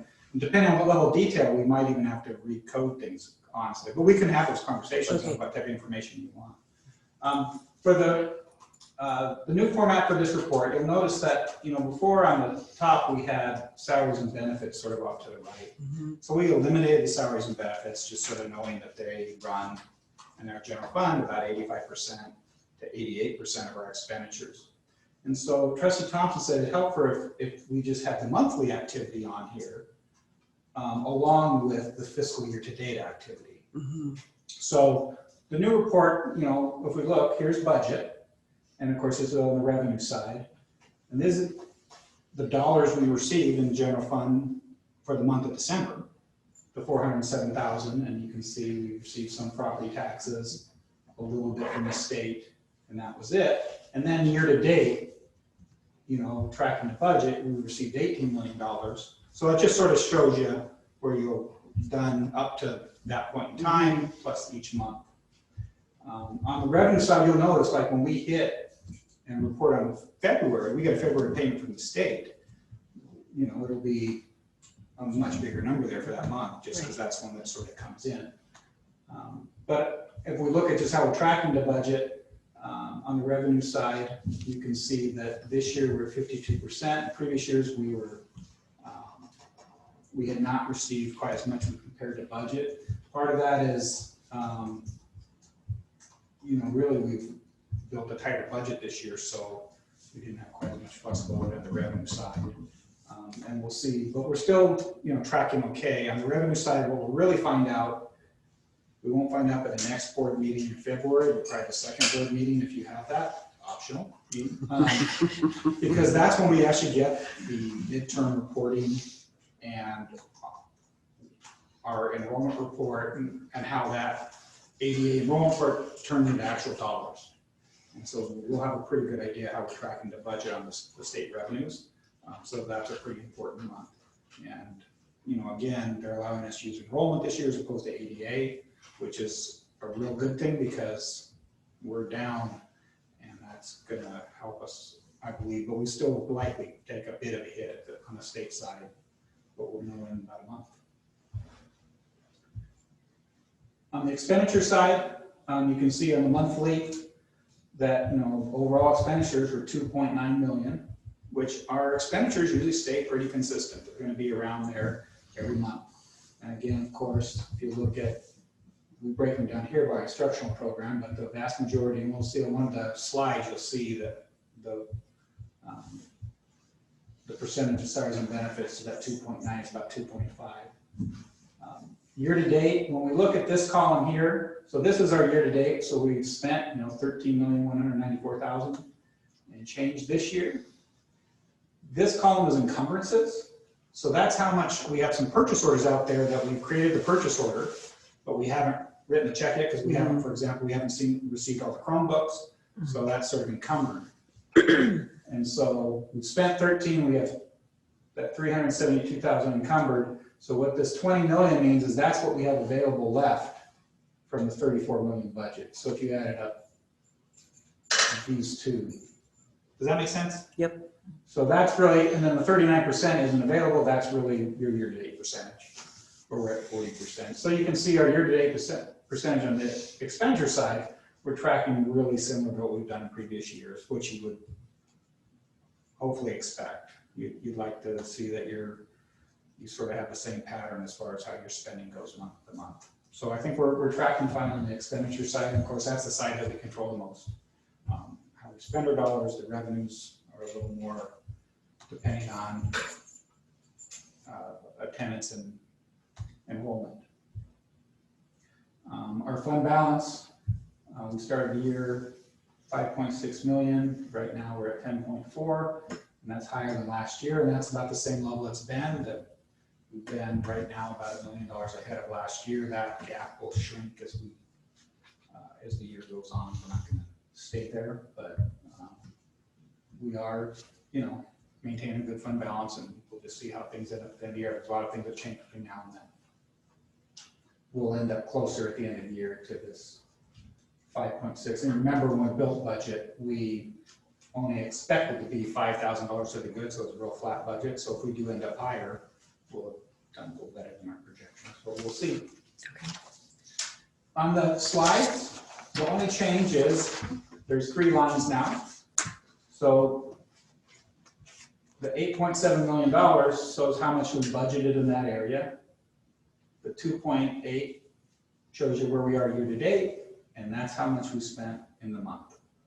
So on future slides in another month, really the monthly slide will be a different number, but it's not going to change too much really, because those are pretty consistent throughout the month. But of course the red will continue to move along with continuum. So that's just sort of the different look on the changes we made. By object, another way to look at the same amount of dollars. Again, you have the monthly and the annual and the budget, but here you can see where it really breaks down between that $2.9 million of total. Between salaries and benefits, you can see 1.9 to 600, really 2.5 of it. Again, our vast majority of spending each month is on salaries and benefits. And finally, the last slide that we show each month is enrollment.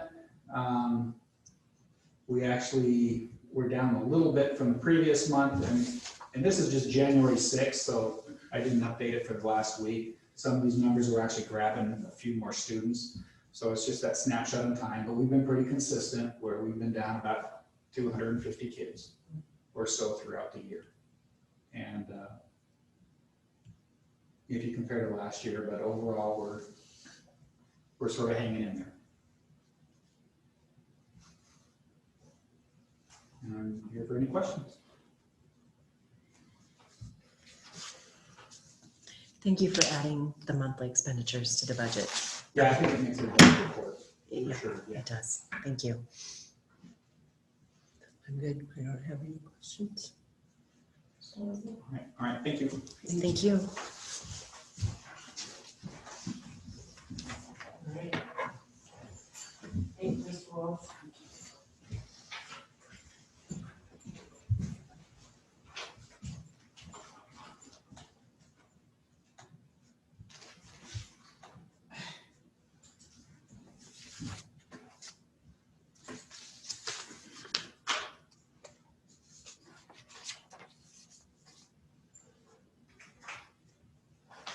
Okay, just a quick couple of things. Quickle works. On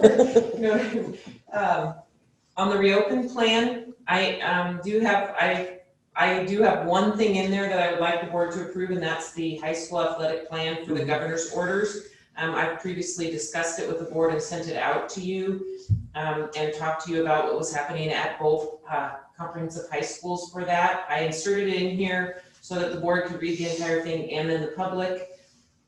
The reopen plan, I will just point out, that's the only thing that has been highlighted, and I only put it in yellow section, since we're in yellow. I put it in here as a guidelines, and then I put it at the very bottom under resources, and those are the only two things that we've changed. So the very bottom under resources.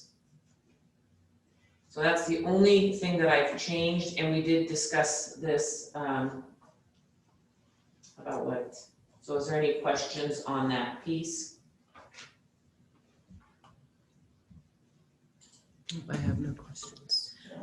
It is working. I've talked to some parents, and it's working out very well at both comprehensive high schools. We did have a few questions at some of the junior highs that we're working through, but it's worked out very smoothly, and I've had very positive reports from parents. I do have a question. Respecting that this is specific to high school athletics, I am also aware that drama puts on a play, choir does their concerts, etc. Has there been any consideration for those extracurriculars? Because I think they're just as valuable as the athletics, and I don't understand why we wouldn't be able to honor them with, you know, at least the drama department putting on their presentation and a parent from each participant, or two parents. Do we know where we're going with that? I guess would be a better route to word it. It is all under IHSAA, what you Okay. just said, the band, choir, speech, and the theater. That has not come down the pike yet, but I would certainly entertain if the board wanted to add those other IHSAA onto here, and I would be willing to call tomorrow and let them know that that's what our board had decided, going in alignment with this. I would, because I don't think to me, it's a form of alienation when we're only looking at athletics, when there are other clubs, Totally. other activities that put effort and talent and time in. They deserve the same. And I will, Mr. Everland, that he did do a band concert, and they did do it because the order in stage 2 that we're in, you can be in educational environment. They went up and they did their, and then they videoed it and sent it home. But I'm sure that the parents would really much appreciate having that. I am hopeful that with, my next slide is about the vaccines coming, and also that we have not spiked. As you know, because I update you daily, we have not spiked after Christmas break like Thanksgiving break. It has not happened, and knock on wood, I don't want to jinx us, but I'm very hopeful. We talked in our district leadership team today that we're going to be over the hump and into a very, I think, hopefully static and calm is what I'm hoping in our district. So I would love to entertain that idea if the board wants to add that to the reopen plan. Yep, That Yes. sounds fair Yes, to me. please. Absolutely. That Okay, would be so great. afterwards, when we have the action item, if somebody could say to include all IHSA Okay, activities, okay. I would love. And if the governor's office comes back saying, hey, we didn't give you permission, I will come back and let you know, but I will follow up, if the board approves that afterwards, I will follow up directly with the governor's office tomorrow on that to make sure that we're good, but I would really welcome that. Okay. And thank you for bringing that up. You're welcome. You probably saw the update from Governor Little today, and we have, teachers and school staff has been moved up to start tomorrow. So, tomorrow, this tomorrow's January 13th. We have already, the strength finders, the activator one, where, we're going and we're building the airplane whites in flight. Sometimes, I've got myself into trouble, as you all know, from doing that strength finders, but this can be where it's helpful, where we get on the horn and we get signed up and ready to go. I've already called and we are working with Panhandle Health District. We're working out the logistics and they need to get some permission and we need to get some permission, but I do want you to know that we are working out a system so that our interested staff that wants this to happen, that it will be convenient and as soon as possible for our staff. So I already have made connections on that today. Once I get that, I'm supposed to have the approval tomorrow. We're hoping to have the approval tomorrow, then I will shoot out correspondence so you know what the plan is. And again, it's only interested staff and it's only going through Panhandle Health. They have, if I've talked to people already before, they have a demographic. It's not us keeping track or who has a vaccine or not recommending or anything at our point from the district level, just helping to facilitate staff who have been asking for this to happen. So basically the availability. Yes. Yep.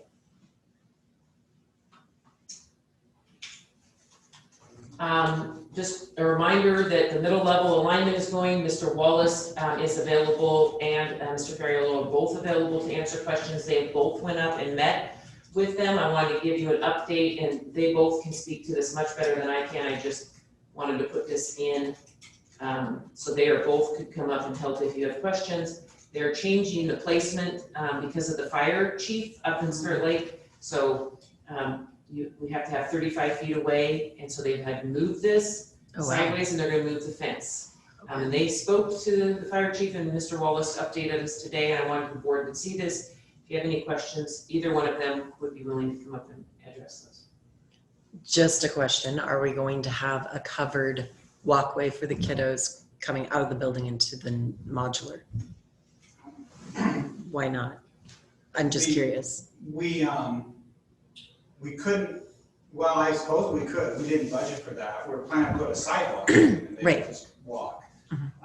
If we wanted to add a cover, you want that, we could look at adding that cost. We couldn't attach it to the building. Right. That's part of, the issues, but that's something we could do, but it would add,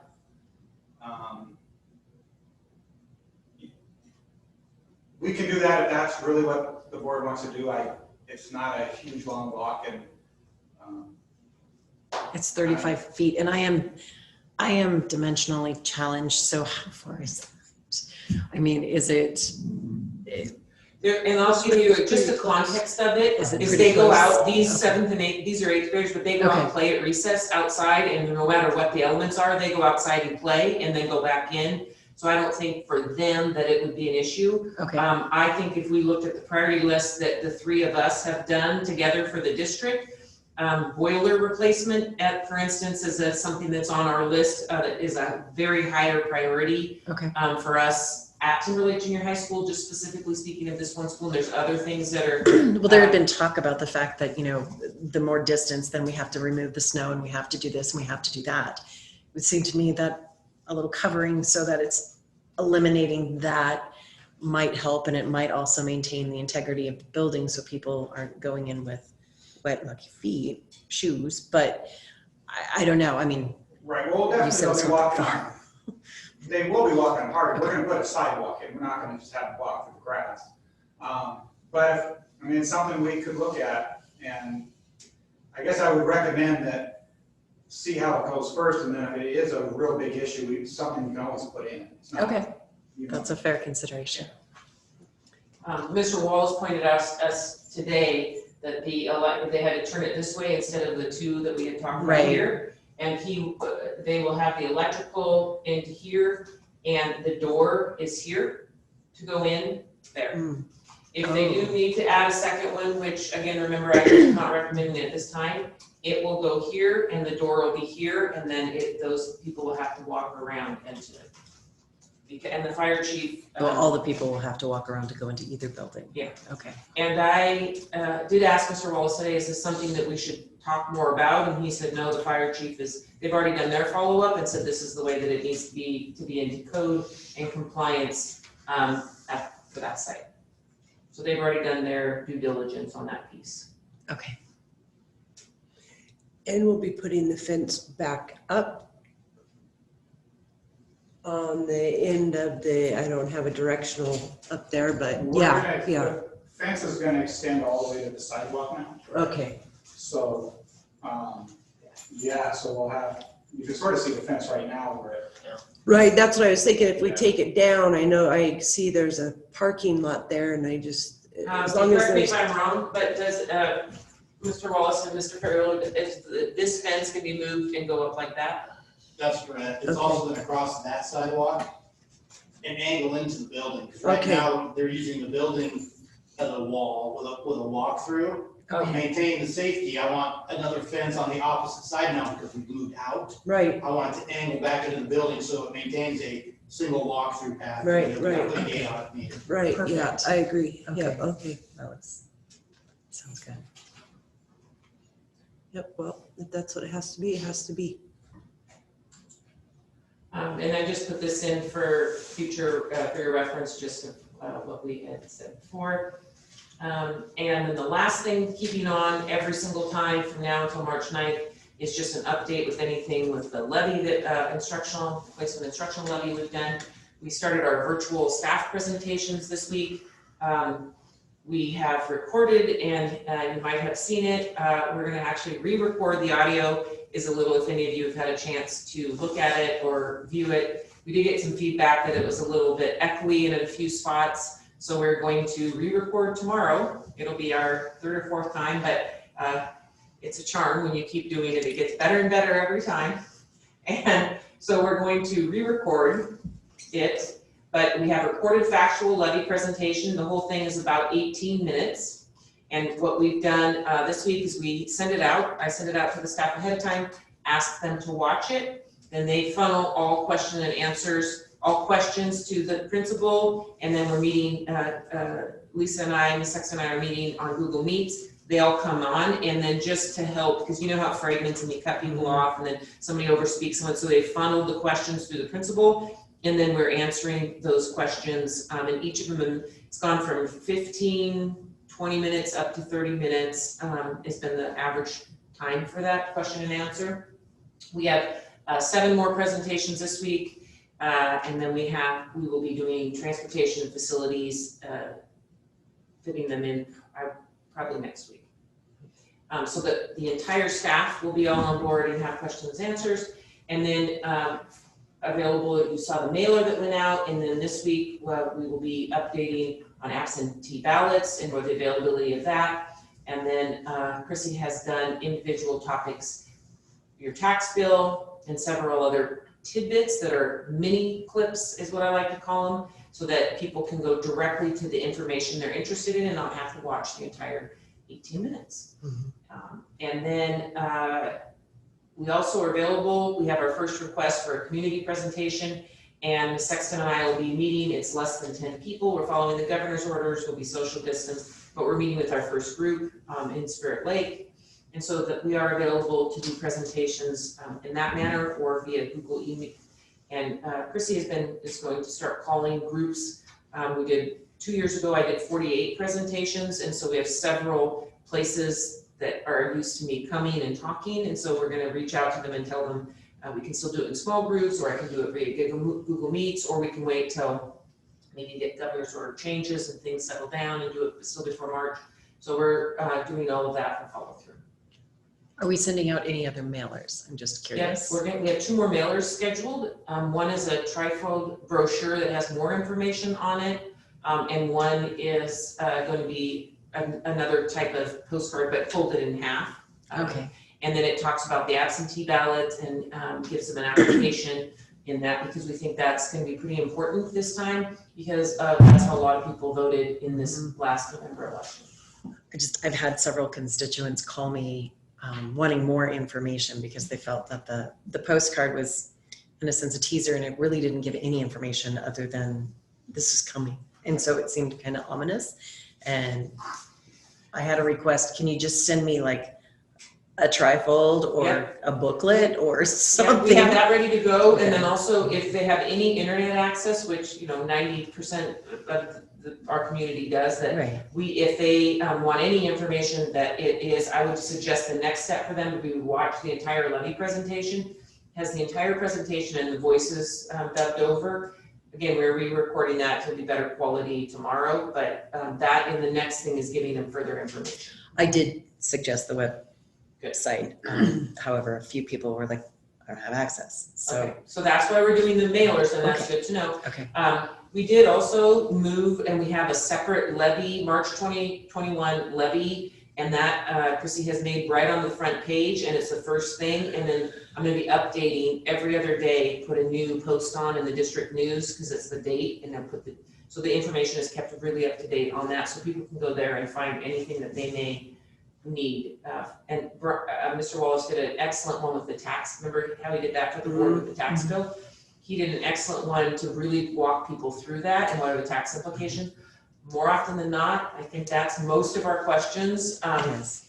from that. And then what happens if we don't have this is the most asked question. Is there a way we could give and I don't know, but a comparative analysis of the past levy and what that actually went to, because we championed on various platforms for that levy, just to show that we did accomplish what that levy was for. Yep, I've done the accountability report 2 times a year, and it says exactly what we told the public we were going to do and the patrons. Here's what we said we were going to do, and it's been done every 6 months, twice a year, ever since we passed the first one in March of 2017. And so that's available, and it's in the actual presentation, and it's on the website, and it's on the Levy website piece as well. Right. No, I was just thinking if we could include it in the trifold mailer or something of that nature. That's a good idea. Yeah. I mean, it doesn't have to be anything extreme, just The highlights of that. Yeah, your good tax thing. dollars that were to show that we followed through with what we said. Exactly. And there were things from the first levy that we didn't follow through because we had the roof emergency that we were really transparent and said we didn't follow through with this because we had a roof emergency of $1.3 million. And I think that's fair to share with them as well. Which we did. It's right in there. It's very transparent. Speaking of roofs, you probably noticed that.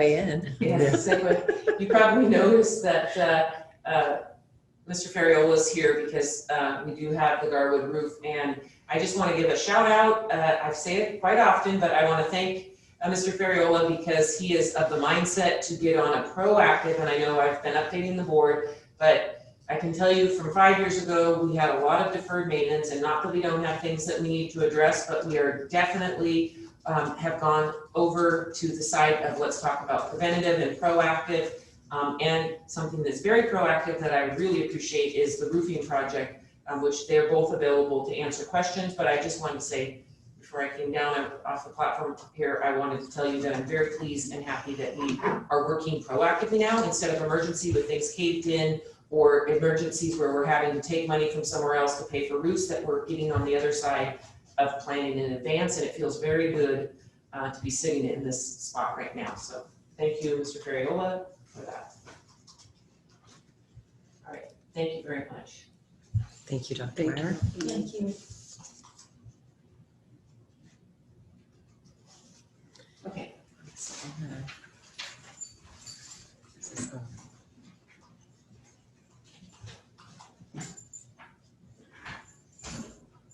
Okay, so the modification to the reopen plan is simply adding the guidelines from the governor's office, correct? Because we're on. I think it actually, you have accepting resignation Wait, first, is that where we're at? and then it comes down Oh, to. superintendent's report, here we go. March replacement instructional levy, action item. Okay, we're back to action items. Okay, so the board may take action to approve, deny, amend, and modify, or postpone action on any of the items listed below. I need a motion to either, well, I guess a motion to accept the resignation of trustee Renee Olmsted, Zone 1, and declaring Zone 1 vacant effective January 12th, 2021. I'll make a motion to accept the resignation of trustee Renee Olmsted, Zone 1, and declaring Zone 1 vacant effective January 12th, 2021. I'll second that. I have a motion and a second. All in favor say aye. Aye. Any opposed? Chairman Hang on. Thompson, can we have trustees discuss the time period they want to open that application up for? Well, we're just, okay, wait a minute. So, Yeah, actually, in the.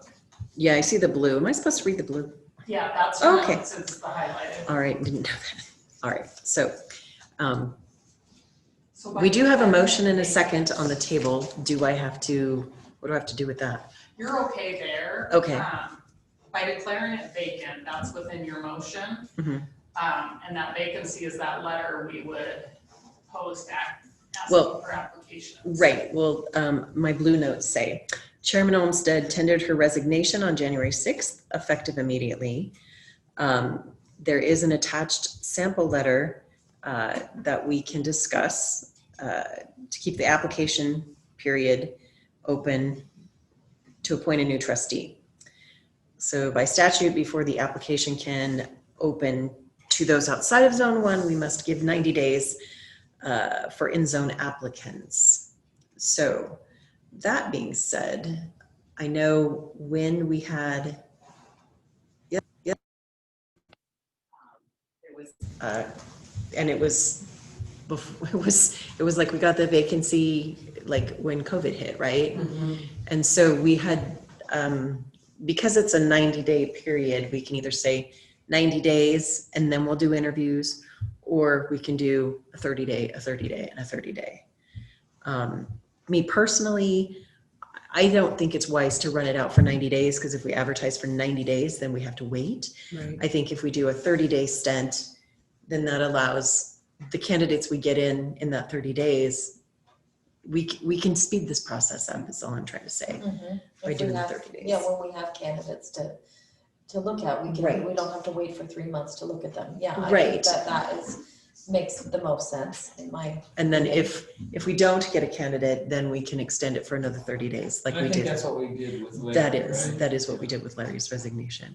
I think that's fair. Okay. I'm fine with that, 30 days, yep. With the 30 days. And then with the vacancy announcement, That's our letter that we had. that's for publication, correct? So we could post that letter on our website tomorrow, dated January 13th to open for 30 days, whatever that is. Okay. Exactly February, roughly the 13th. Okay. And then schedule, well, when we did this with trustee Brown's Mhm. open position, we scheduled interviews on a board meeting night. So we had the application period close a few days before that, if I remember correctly. Okay. We looked at it, we called applicants, scheduled it. So, Because I know we didn't have any applicants within the first 30 days. Yeah. And then we did in the second. so that 30 days would hit around February 11th, which is the second Thursday of the month. So maybe that fourth Thursday, which is the 25th, it puts you out a week and a half after that 30-day mark. Okay. I don't know. Well, I mean, we could certainly have the deadline at 30 days, which would be the 11th. And then if we get the applicants, we can still schedule the interviews on the 23rd. We don't have them. Yeah. We want to keep it, and if we don't have applicants by then we'll know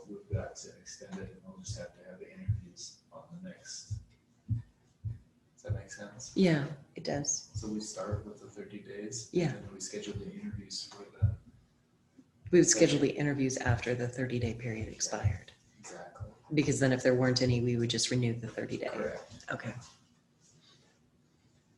So if it works for trustees, I'll post that on our website under the trustee page tomorrow morning. We're starting, or I could post it tonight. Open for 30 days. So that will be our next meeting. And then we start interviewing people, okay? So we have our January meeting, and then that first meeting in February would still be within the 30 days. So we wait till that second February meeting for interviews. Okay. Yep, I'm fine with that. So on the application packet, is there a reason, I mean, like letter must be typed, no more than 2 pages, double spaced, 12-point font. Is there a reason we do that? I'm just curious. Because what we're asking for in this application for trustee, nothing supports it. So I'm just a little curious how we got here. Yeah, I actually don't know, and we Okay. can, I know that Brooke Cunningham is on Zoom, Oh, okay. and we could ask her Chrissy, unless you know. No, this was copied over from the previous. Right, time no, I know that. So let's just yeah. bring her up and see if she can address that. And she might have, my guess is she got it from ISB, but I'm not positive. Okay, So I'd like okay. to ask her. And if not, then I would think the board would have it'd be at the pleasure of the board how they wanted to word that, Okay. would be my guess. Hello, are you guys there? Chrissy, can you hear me? She didn't join. Chrissy, can you hear me? Hi. I can't hear you yet.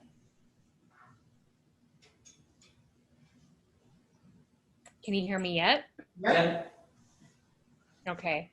Actually, yes, I did take, we did take that from another school district who did get that from ISBA. And so I'm sure there was some sort of method to the madness, but I don't know what it was. And so if you guys want to take that out, you most certainly can. But it was just basically a boilerplate. Okay. Well, thank you, Brooke. I appreciate that. And happy birthday. Oh, thank Happy you. birthday!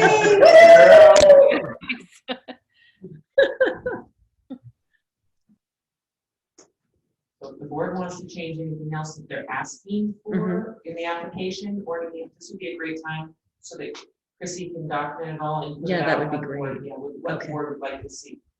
And Trustee Major, you just went through it most recently. If there's anything you would suggest for your process, that would be. That'd be helpful. Yeah.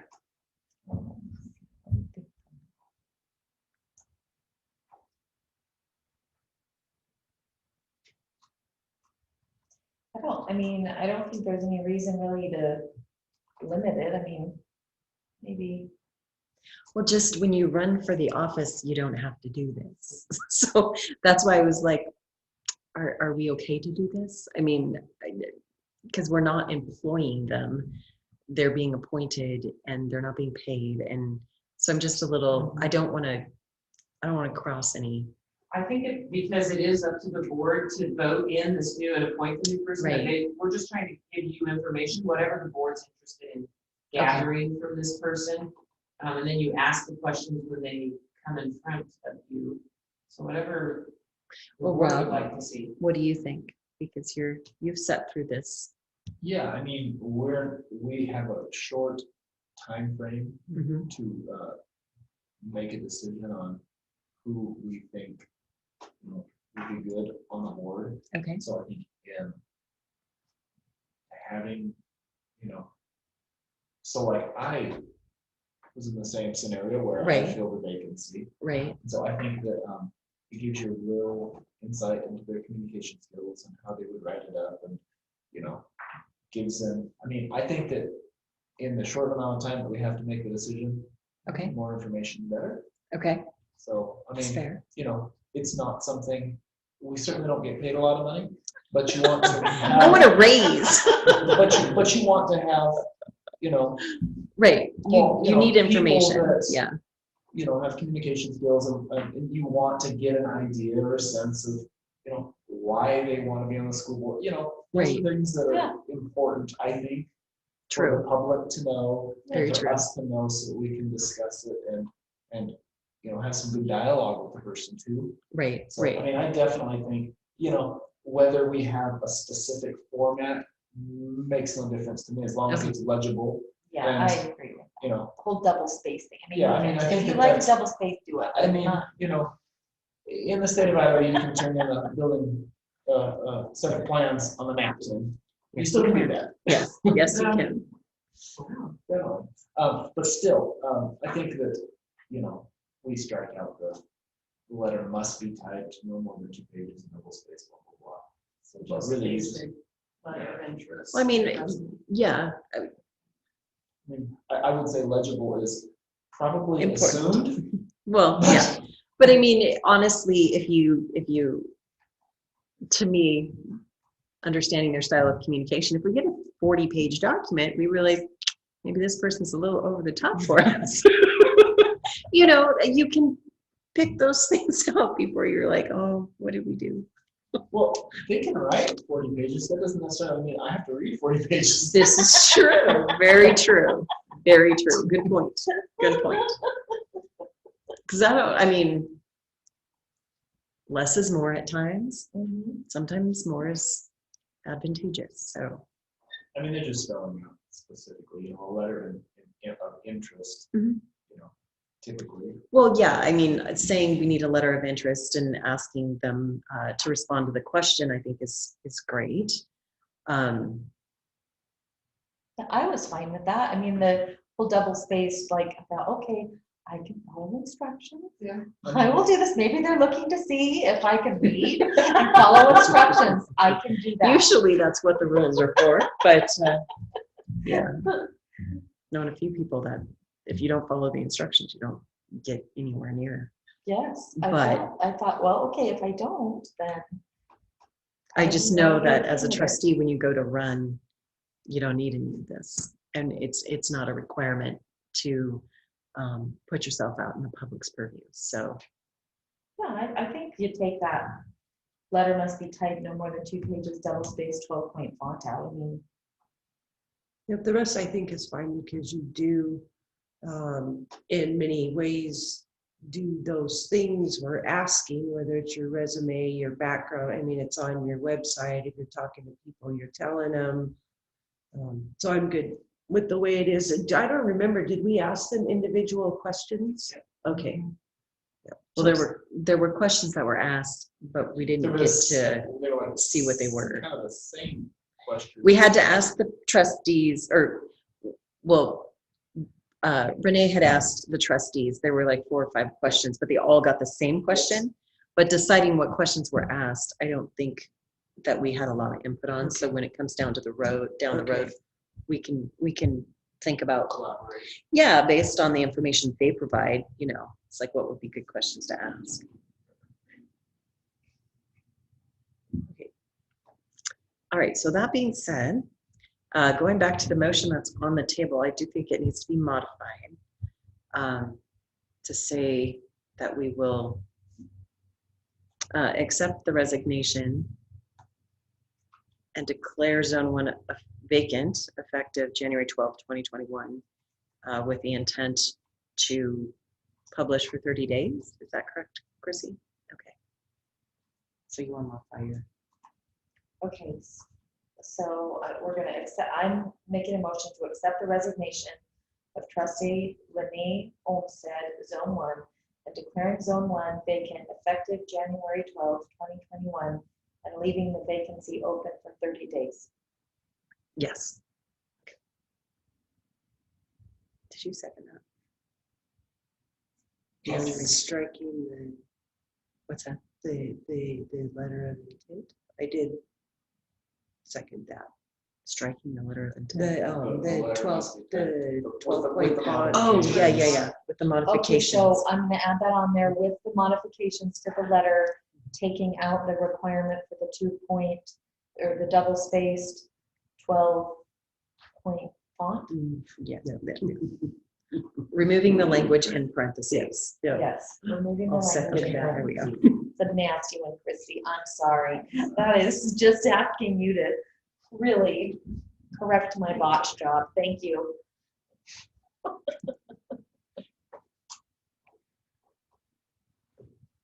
Okay, so we have a motion and a second, a renewed second. Great. All right, we have a motion and a second. All in favor, say aye. Aye. Any opposed? Hearing none, the motion carries. Okay, next, I need a motion to approve or deny the update to the LJSD 272 Fall Reopen Plan. I'll make the motion to approve the update to the LJSD 272 Fall Reopen Plan to include the governor's changes, and we're including the IHSA's information for other clubs, extracurricular clubs also. Second that motion. Great, we have a motion and a second. All in favor, say aye. Aye. Any opposed? Hearing none, the motion carries. I need a motion to approve or deny Garwood Elementary's roof project. And Oh, go Madam ahead. Chair, we have Mr. Variola and Mr. Wallace speak to any questions that you have. Does anyone have any questions that they'd like to ask Mr. Wallace or Mr. Ferriola with regard to the Garwood Elementary roof project? Did we put this out for bid? I mean, because there was the thingy was attached with the one company. I just didn't know if it was. Right, we're purchasing off of a purchasing cooperative. that we Okay. belong to, Oh, okay. that Jimmy's working this, so the pricing comes off that contract, so. But we didn't do a open bid like the other. Reason is that contract has provided good pricing. Okay. And allowed us to stick with Jimmy's working. I noticed that. Really good work. Yeah, I noticed he did some other work on one of our other buildings. So, okay. And this is the long warranty.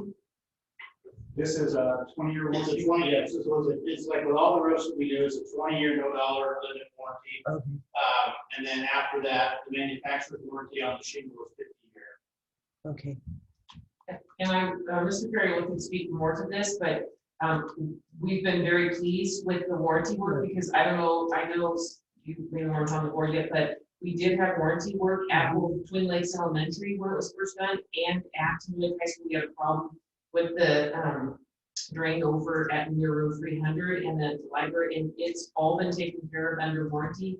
And I've been very, very pleased because that isn't what happened before when we were doing roof work. And it has been well worth just the patient and knowing the taxpayer dollars will be put to good use. And then it's gonna be warranted and backed up. Yeah, and you know, the original roof of this roof is plastic and almost 30 years old, so it's in the line. Yeah. And this should last a long. And it's coming out of the plant facility fund, correct? And Okay. so it's not impacting the general fund, and it's sort of a plan where this one was the next one that was due. When is it anticipated for this project to begin and be completed? So the project right now, if we get everything approved, would be, start would be early July. Okay. And my hope is that it would be wrapped up before students and staff return. I don't really like having projects of this size lingering into that, and Okay. and it can be done. Okay. So, yeah. All right. Thank you. And I will remind the board, we do have a 50-year roof project that we have laid out so that because of the 50-year warranty, we've laid out a plan proactively, which we shared with the board. Also, a few more sections of John Brown would be done this summer as well. That's correct. And you have a picture of that. That's not on here, it's not, but it's another couple sections on John Brown, and we would just share the picture over. I don't know if you remember, but Mr. Barrow had it all outlined in yellow, remember, and then red, and I'll reshare that with you again, so That'd be before the great. summer, so you know. Okay.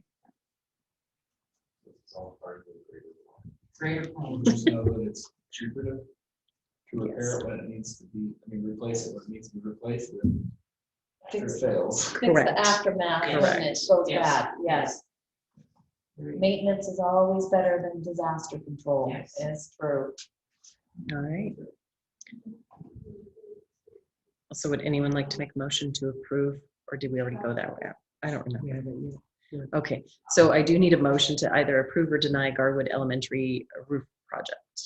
I move to approve the Garwood Elementary project as presented. I'll second that. So we have a motion and a second. All in favor, say aye. Aye. Any opposed? Hearing none, the motion carries. All right, so I have notes, hold on. Okay. We do need to, do we need to amend that motion? The requested So when you motion? make a motion, yeah, we'll amend it just to say 7 p.m. Okay, so I need a motion to approve or deny to change Timberlake High School's graduation location to Real Life Ministries Post Falls campus on Friday, June 11th, 2021 at 7 p.m. I'll make a motion to approve to change Timberlake High School's graduation location to Real Life Ministries Post Falls campus on Friday, June 11th, 2021 at 7 p.m. Before we get a second, I do have a question. And why are we doing this? I mean, just curious. Mr. Everland is concerned because the amount of people in Timberlake High School's gymnasium, if you've ever been to one, which you haven't yet, but it is stuffed to the gills. Okay, so We it's use a the space. mezzanine for the band and the choir, and it's a lot more space and comfortable at Real Life. They have a great working relationship. Real Life, does have the plans to build out between Apple and on Highway 53, and so eventually can move to that section, but it really does make it more comfortable for folks. There's no air conditioning in there, and it's very hot. So it's about spacing and accommodating growth. And yeah, maybe a little more comfortable. Okay, all right. So we do have a motion now. There. I'll second that motion. Having a motion and second, all in favor say aye. Aye. Any opposed? Hearing none, the motion carries. Right, so moving on to discussion items, we have a first read of policy 3285, sexual harassment, discrimination, and retaliation, which is in reference to Title IX. This is a policy that's updated, required by law.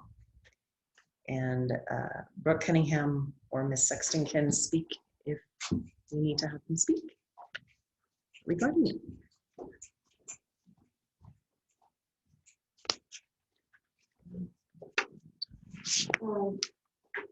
Brooke Cunningham and Chairman Thompson, It's trustee at the time. met, who was trustee at the time, this is a very lengthy policy update as well with, and Chrissy did a great job of breaking out the procedures so that it's not just one giant document.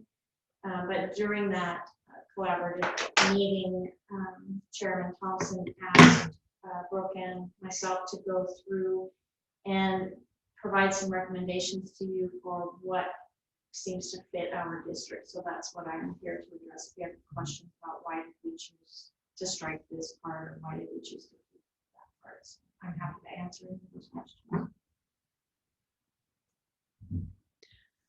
I don't recall, but is this Title IX specific just to students having concerns? It's Okay, student and staff sexual, it's specific to sexual harassment. Title IX covers sexual harassment, it covers equity of opportunities for boys and girls, it covers discrimination, but this whole thing is specific to sexual harassment. It is student and staff. okay, then the form that we have for students is specific to a student coming forward saying, I have a thing. The form we have for staff is specific to, you've been pointed out as violated Title IX. Are we going to put up a form for staff should they have a complaint, or is there a different process for that? Or They have to by federal law. I sat through ISBA's, Okay. and I'm sorry, No, I no, didn't no. mean to cut you off. but I sat through ISBA's training on Title IX. And yes, we have to have a page on our website dedicated to Title IX that identifies very clearly everybody who's who, how they get in touch, who they contact 24/7. And yes, they do have to have that form. So we have to have another form, Yes. similar to the students one, for staff to fill out that says, I'm filing a complaint against this person, Yes. whatnot. Okay. And the other thing being, sorry, I don't mean to keep jumping in, but it was reiterated over and over and over, and I forget the gentleman's name that gave it. I'd have to go back, and we haven't had a meeting, so I can go through all my notes of what I learned. But he was very adamant that if and when there was a federal administration change, it would all change again. That a lot of it would be undone and go back to where we were. Just so the board understands, we'll probably be revisiting this here very shortly. But there's a lot besides just the policy and the procedures that we're responsible for. Okay. So, Chairman Thompson, ISBA their packet did not include a form Okay. For staff. Okay. So we can certainly look at that form for students and kind of mirror some of the questions. That'd be perfect. Okay. Yeah, just because I was like, wait a minute. So we're only pointing the finger at staff. We're letting students complain, but what if staff has to complain? So, okay.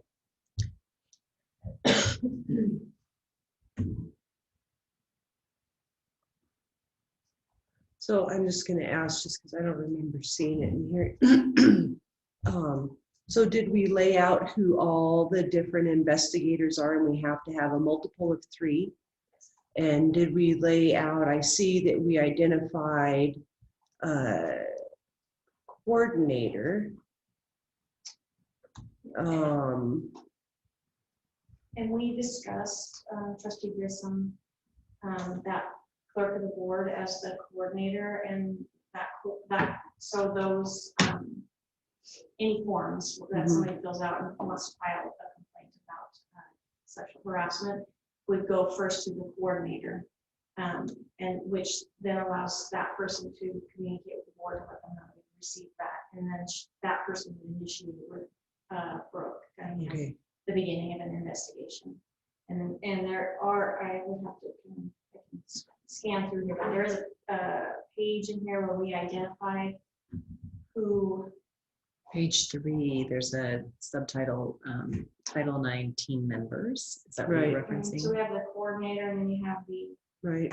deputy Title I coordinator / lead investigator would be the human resource director, and then the deputy Title IX investigator would be the assistant superintendent, and then the Title IX decision maker would be the district superintendent or designee, and the appellate is the board of trustees.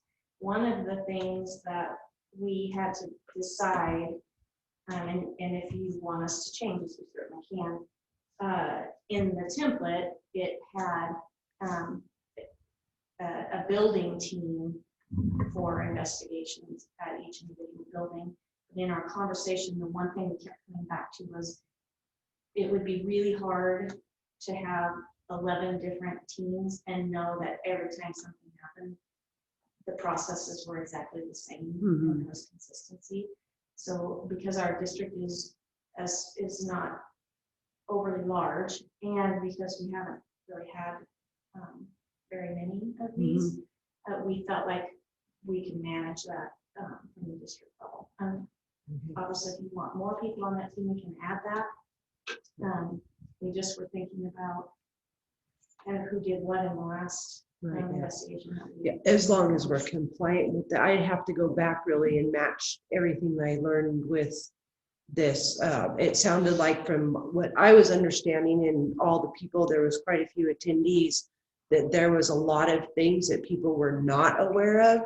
And they laid out many districts that they went and looked for specific things on the websites that did not exist. So I just want to make sure, that we put all this time and effort that we're, in compliance. That's my, because I know it's a beast in itself. It's really, really huge. So for first read, I think that's probably all the questions I have. So for the most part, once we identified who those team members were, any strikeouts or changes really were just to make sure that those team members were correctly identified in this, within the policy and within the procedures. That's good. Thank you for all the time you put into this. And it's it was a little bit hairy, but we really wanted to make sure it was well understood, because that was one of the things that we ran into before, was the policy was not clear enough for somebody to know, okay, to whom do I make a report, and then what happens after I make that report. And this is, I think, very clear as far as timelines, who's responsible for what, and then ultimately any decision comes to the board. And I would like to know if everyone is okay with the clerk of the board being the Title IX coordinator. I have a question about that. From what I learned, I don't know that that person can hold that position legally. And some of these others, I have to go back. They were very specific on typically who cannot or should not be in this position. There were questions about board members, and they had a suggestion, not that it was, I remember that it wasn't a highly probable involvement kind of thing, but that they had suggestions. So I would have to go back and look at my notes to, Okay. So can I just Yeah. interject just a little bit? Because the board is the appellate, Right. it's really important that you have an understanding that there's an investigation occurring, but that you have really very little, if Yes. any knowledge of what that investigation is about, because you have to be completely unbiased and impartial as the Right. appellate. So that was part of the conversation that we had when we were talking about the district clerk. Mhm. The clerk, the only information the clerk is going to have as the coordinator is that there has been a complaint submitted and they initiate the investigation. They're not part of the investigation. So I would be interested if you go back and Yeah. look at your notes to know if that works, if that would work. We can modify that, but that was the conversation. Yeah.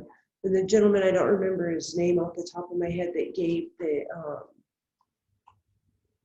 did the class, he was even open to contact from any school district if they had questions or what have you. So he's the guru of all these things.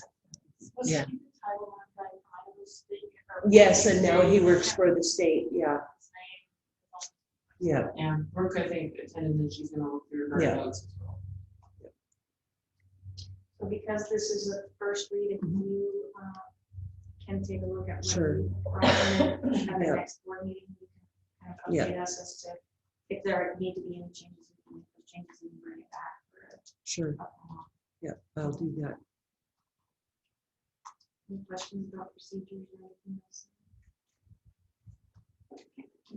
Thank you. Thank you. Okay, and then the next item is a first read of update to policy 5740, reduction in force. Chairman Thompson, Yes.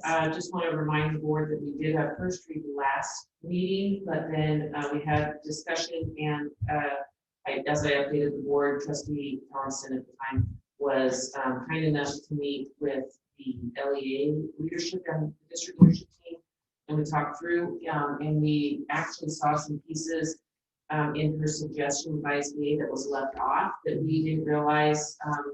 So it was a good discussion, and hence from that, we all decided it'd be best to go back to the first read, and you can see really what it's made is a policy, which is based on ISBA and gives more of the meat and potatoes that Trustee Thompson was talking about.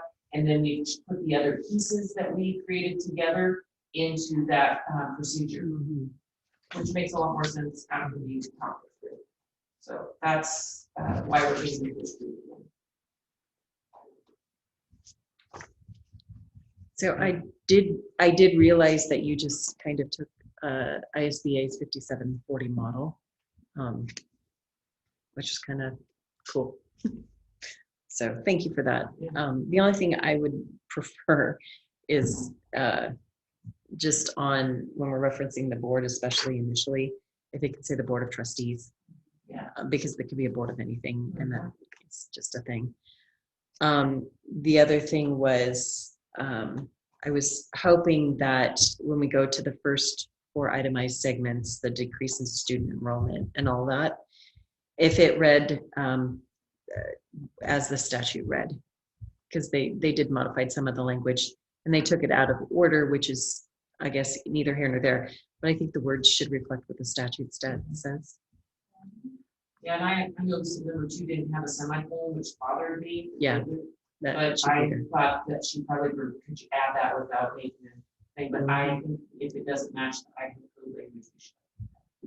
I think it should. And does anybody else have any, because we'll bring that back for the second read with those changes. No, I think that looks good.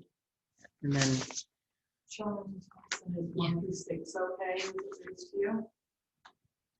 well, I was trying to understand where 5 and 6 came from because 1 through 4 is in statute. And if I'm interpreting it correctly, it's just basically saying, you know, I think that it's fine, but it isn't in statute because 1 through 4 is. And so I was like, huh, okay. Yeah. Whatever. I think that they've added because of the COVID, that number 5 would be this, that they had to do that. That could be. And then I just had a couple of questions on the policy or the procedure. Under 7, well, okay, number 7, it says it is recommended that the teachers periodically review their personnel file materials with the district admin office to assure that the school has appropriate information relating to the various criteria referenced above. I would prefer to state it is recommended for the teachers to periodically review it. Okay. And then when we go to 7C, it states that if the district receives notice of possible error, each such written notice, timely received, shall be individually reviewed for possible reconsideration or evaluation of the information used in consideration for the reduction of force. Who is the individual? Who's reviewing the letter? Because if we are using the district leadership and LEA leadership teams to bring these recommendations to the board, when a concern from a teacher comes in that says, I think you've got me wrong, who is reviewing that?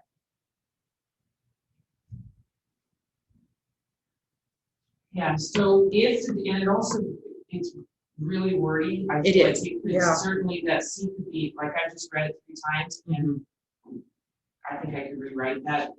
Oh, I wanted to rewrite a whole bunch, but I didn't. I behaved myself. More succinctly, and identify that it shall be individually reviewed by the team. So I'll bring that C back because it would be the team that would be individually, once the teacher, certified teacher said, hey, this is an error, then that team would be reviewed. Right, so I don't think it would be individually reviewed. Yes. I think what they're referencing is that the document will be reviewed, That's exactly. but the way I'm interpreting it is that a person will be reviewing it. Yes. Okay.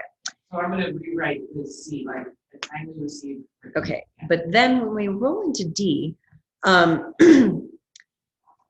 should a teacher fail to inspect his or her personnel file and has inaccurate information in his or her personnel file, or has failed to provide the district with updated information, the information contained in the file will be utilized for the reduction in force determination, and the teacher will not have the opportunity to subsequently correct such information after the reduction in force has been implemented. I strongly feel that conflicts with what we're telling teachers, that they have the right to update their file.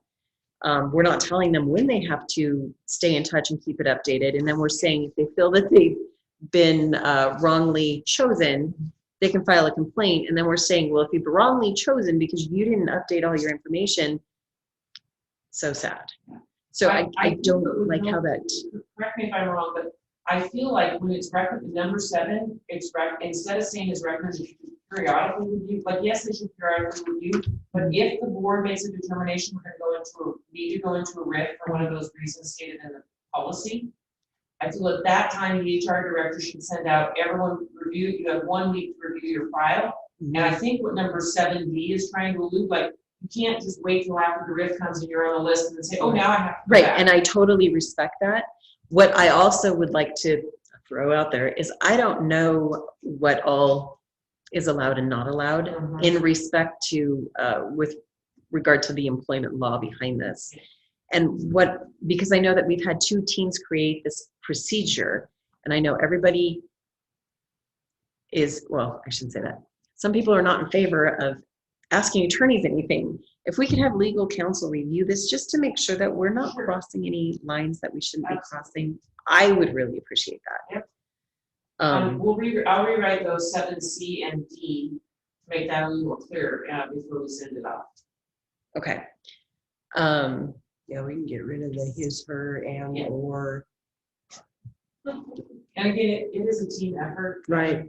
So, The other question that I had on number 8, if the Board of Trustees determines a reduction force will be implemented, take out impact, the superintendent shall submit a list of teachers recommended for release through use of the above process. But then it goes on to say, and shall make recommendations to the Board of Trustees of what due process, if any, the board needs to implement for each individual personal situation. I don't know why that's there, number 1, and I'm not exactly sure if that's you trying to tell us who we need to RIF.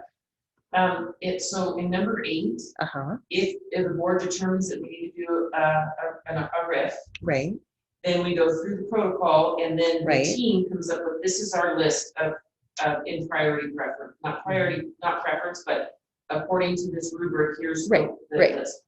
What they're saying is, if there is any due process afforded, if there's somebody with category 2, they need to legally have a letter, a statement of why it's category 3, then they have to have some due process. The renewable contract, they have to have a different level of due process. I think maybe Megan O'Dowd might have more succinct language that would fit in there. Oh, that would be perfect. Yeah. Just because the way I'm interpreting, I mean, because I realize over here under number 2, we're saying voluntary retirement, voluntary resignation, transfer. So we kind of have a little bit of process, and then it almost implies that you're telling us who we need to do. Yeah. And I don't think that's appropriate.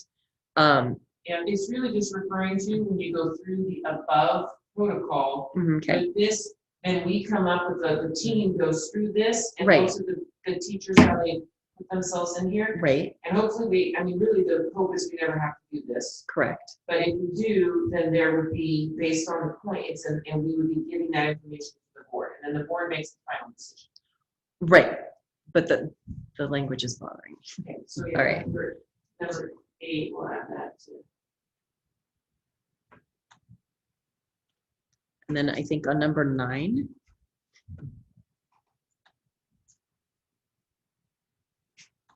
if we remove at the very end, it reads, all releases shall be done in conformance with the applicable provisions of Idaho Code, and all affected teachers will be promptly notified in writing of the Board of Trustees' decisions or actions, period. I don't understand why we are adding that need to be taken by the board relating to the applicable due process activities, if any. I don't. And that's the part I will ask Megan O'Dowd about, because I think it has something to do with affording due process when it's Okay. necessary. So I'm going to make sure that she probably has a more legalese way of saying it that's better. Okay, because yeah, I think all the work that went into this that the committees did is great, and it's very transparent with the processes that will be used. I'm just wanting to make sure the language isn't going to put us in trouble anywhere. Yeah.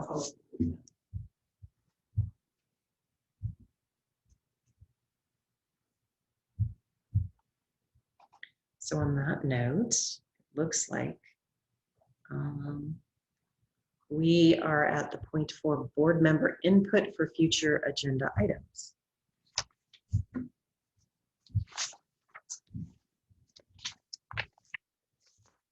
Anybody have any input? Rob? No? Right, actually, Ramona? get to my note here. Okay, get to your I notes. keep turning them off and on because it makes the screen really long when they're on. I guess part of it I already talked about was the Title IX, making sure that we get to that.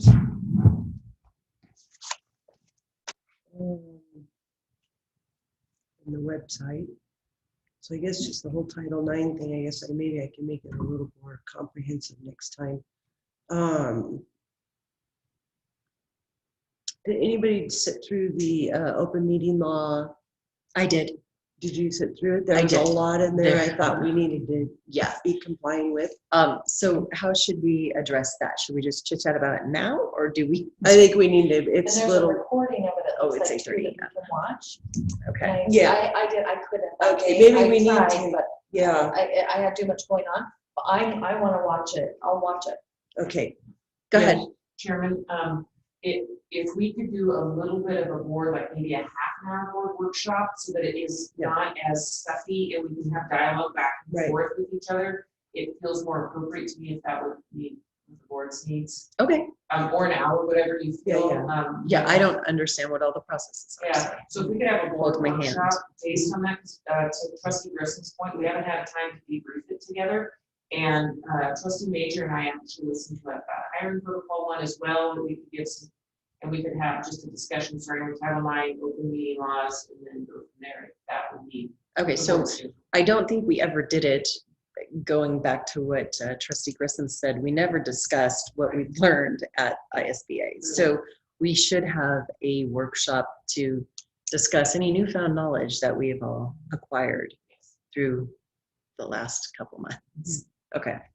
And Chrissy can just reach out and see what, if the time works for people, an hour, it's worked usually for you guys, an hour before the meeting, would be great. Okay. And then I don't want to let Trustee Grissom, your discussion on the finance piece, if there's other pieces, if you could think about it, and have a meeting with Mr. Wallace and I. Yeah. That is a great dialogue, and then we can bring that to the board at that if there's other changes as well. Well, yeah, because if we can enhance the what Mr. Wallace does for us, I think that would benefit all of us.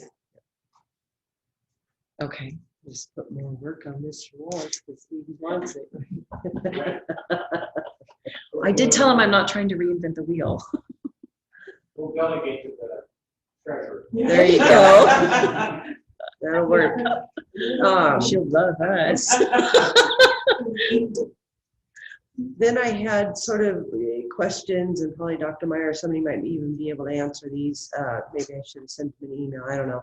How long has our current vision statement been with us? And do we know what the old vision statement was, and how long do we expect it to live? The vision or the mission? The one we read? Yeah, the mission statement, Yeah. yeah. So that mission statement has been created since I've been here in the last 5 years. It was from stakeholder, everyone giving input and us narrowing it down as an admin team into what are we really looking at. And then we went to a training and then synthesized it into our mission here, and it has the long-term piece of our vision, our why for self-efficacy for all graduates, and it's a little bit more detailed inside the heart, and then all the pieces around the outside. And I think you would appreciate it because it's correlated to research. Right. And there's an impact size for everything we do that's on this one, that's all on the bottom there. And I could spend a lot of time explaining it. It's really exciting stuff, but I guess my question is, are you thinking we need to revisit it? Would you like to revisit it eventually? Is that what you're wondering? Well, I mean, this is all just sort of in my head. What I'm thinking is that we have one for the district, and is it still applicable? But the board, what about the board? What is the board's vision? What is the board's mission? I don't think we have one. That is such a, because with every leadership team, did you see how Mr. Everland had their own vision and mission statement for Timberlake? So we have the overarching. It would be great for us to do another board workshop. We did the strength finders, but we've done, and Ms. Sexton and I have done this with all the leadership teams where they come up with their own why, their own mission statement. And it's kind of a funneling process of taking everybody's information. I'm volunteering that Ms. Sexton and I would love, we would love to, she's done it with every grade level team. We've done it with every group that we work with. We would love to do it with the board. Yeah, and those were my questions, should it be different than the districts? Yes. And, annual goals for the board. We set all these goals for everything else, but what are the board's goals? What are we truly trying to accomplish here? I love it. I think that's great. And then the other thing I was looking at is how we can work more collaboratively, like keeping the website up to date, because if everything we're learning, if a lot of the website represents what the board is responsible for, then we need to be able to work with whomever is the team, or how it needs, I think, to be a collaborative effort, because it represents the board and the district, but yet we're one, cohesive body. And Trustee Griggs, you are speaking my language, because I just talked to Chrissy yesterday and last week and said, if we really love to move forward with hiring the clerk, because this is something where I have been begging her, like, we need to update this, and there's things, and we've talked about it ad nauseam, probably almost every day for the last 2 weeks, because I'm feeling the exact same way, especially with knowing that this is where a majority of the public is going to get their information for the upcoming. They need factual information, and they need to have things readily accessible and user-friendly. She's been researching other sites as well, and she's doing it as fast as she can, but this will help free her up once we have the training and transition. It's right on the top of my want to do list. I think it's great. And then the other thing I was thinking about, and this might already exist, just for my own brain, I guess, was the culture or climate of each school, because each school, although within the district, is individually unique. And I know all of us can't always make it to every school, although we should be every year, because our policy says we will. But if we had something, and I don't know if something exists that tells us what each one of these schools look like, who are these students and teachers and everything. And then my last, sorry, with my brain. Well, I won't answer your whole thing, but can I tell you that there is several data points that we can give that to you. They're by state. There's a parent and a student survey that goes into that the state requires for accreditation. We also use it for accreditation. And also we have 360s based on staff input, and then we have an annual parent survey and a safety. So we have a bunch of data points that we can give you that you can look at for each school. Okay. And then also, if the board desires, could be something that each principal addresses when they come up to speak to the board annually. Well, and this is kind of, I guess, going off of what Ramona said. I was invited by Mr. Massey to go view Garwood. I got to watch their virtual assembly, which was phenomenal. I think that school has really, the staff, the administration, the kids, they've all embraced this strange educational environment that they're faced with.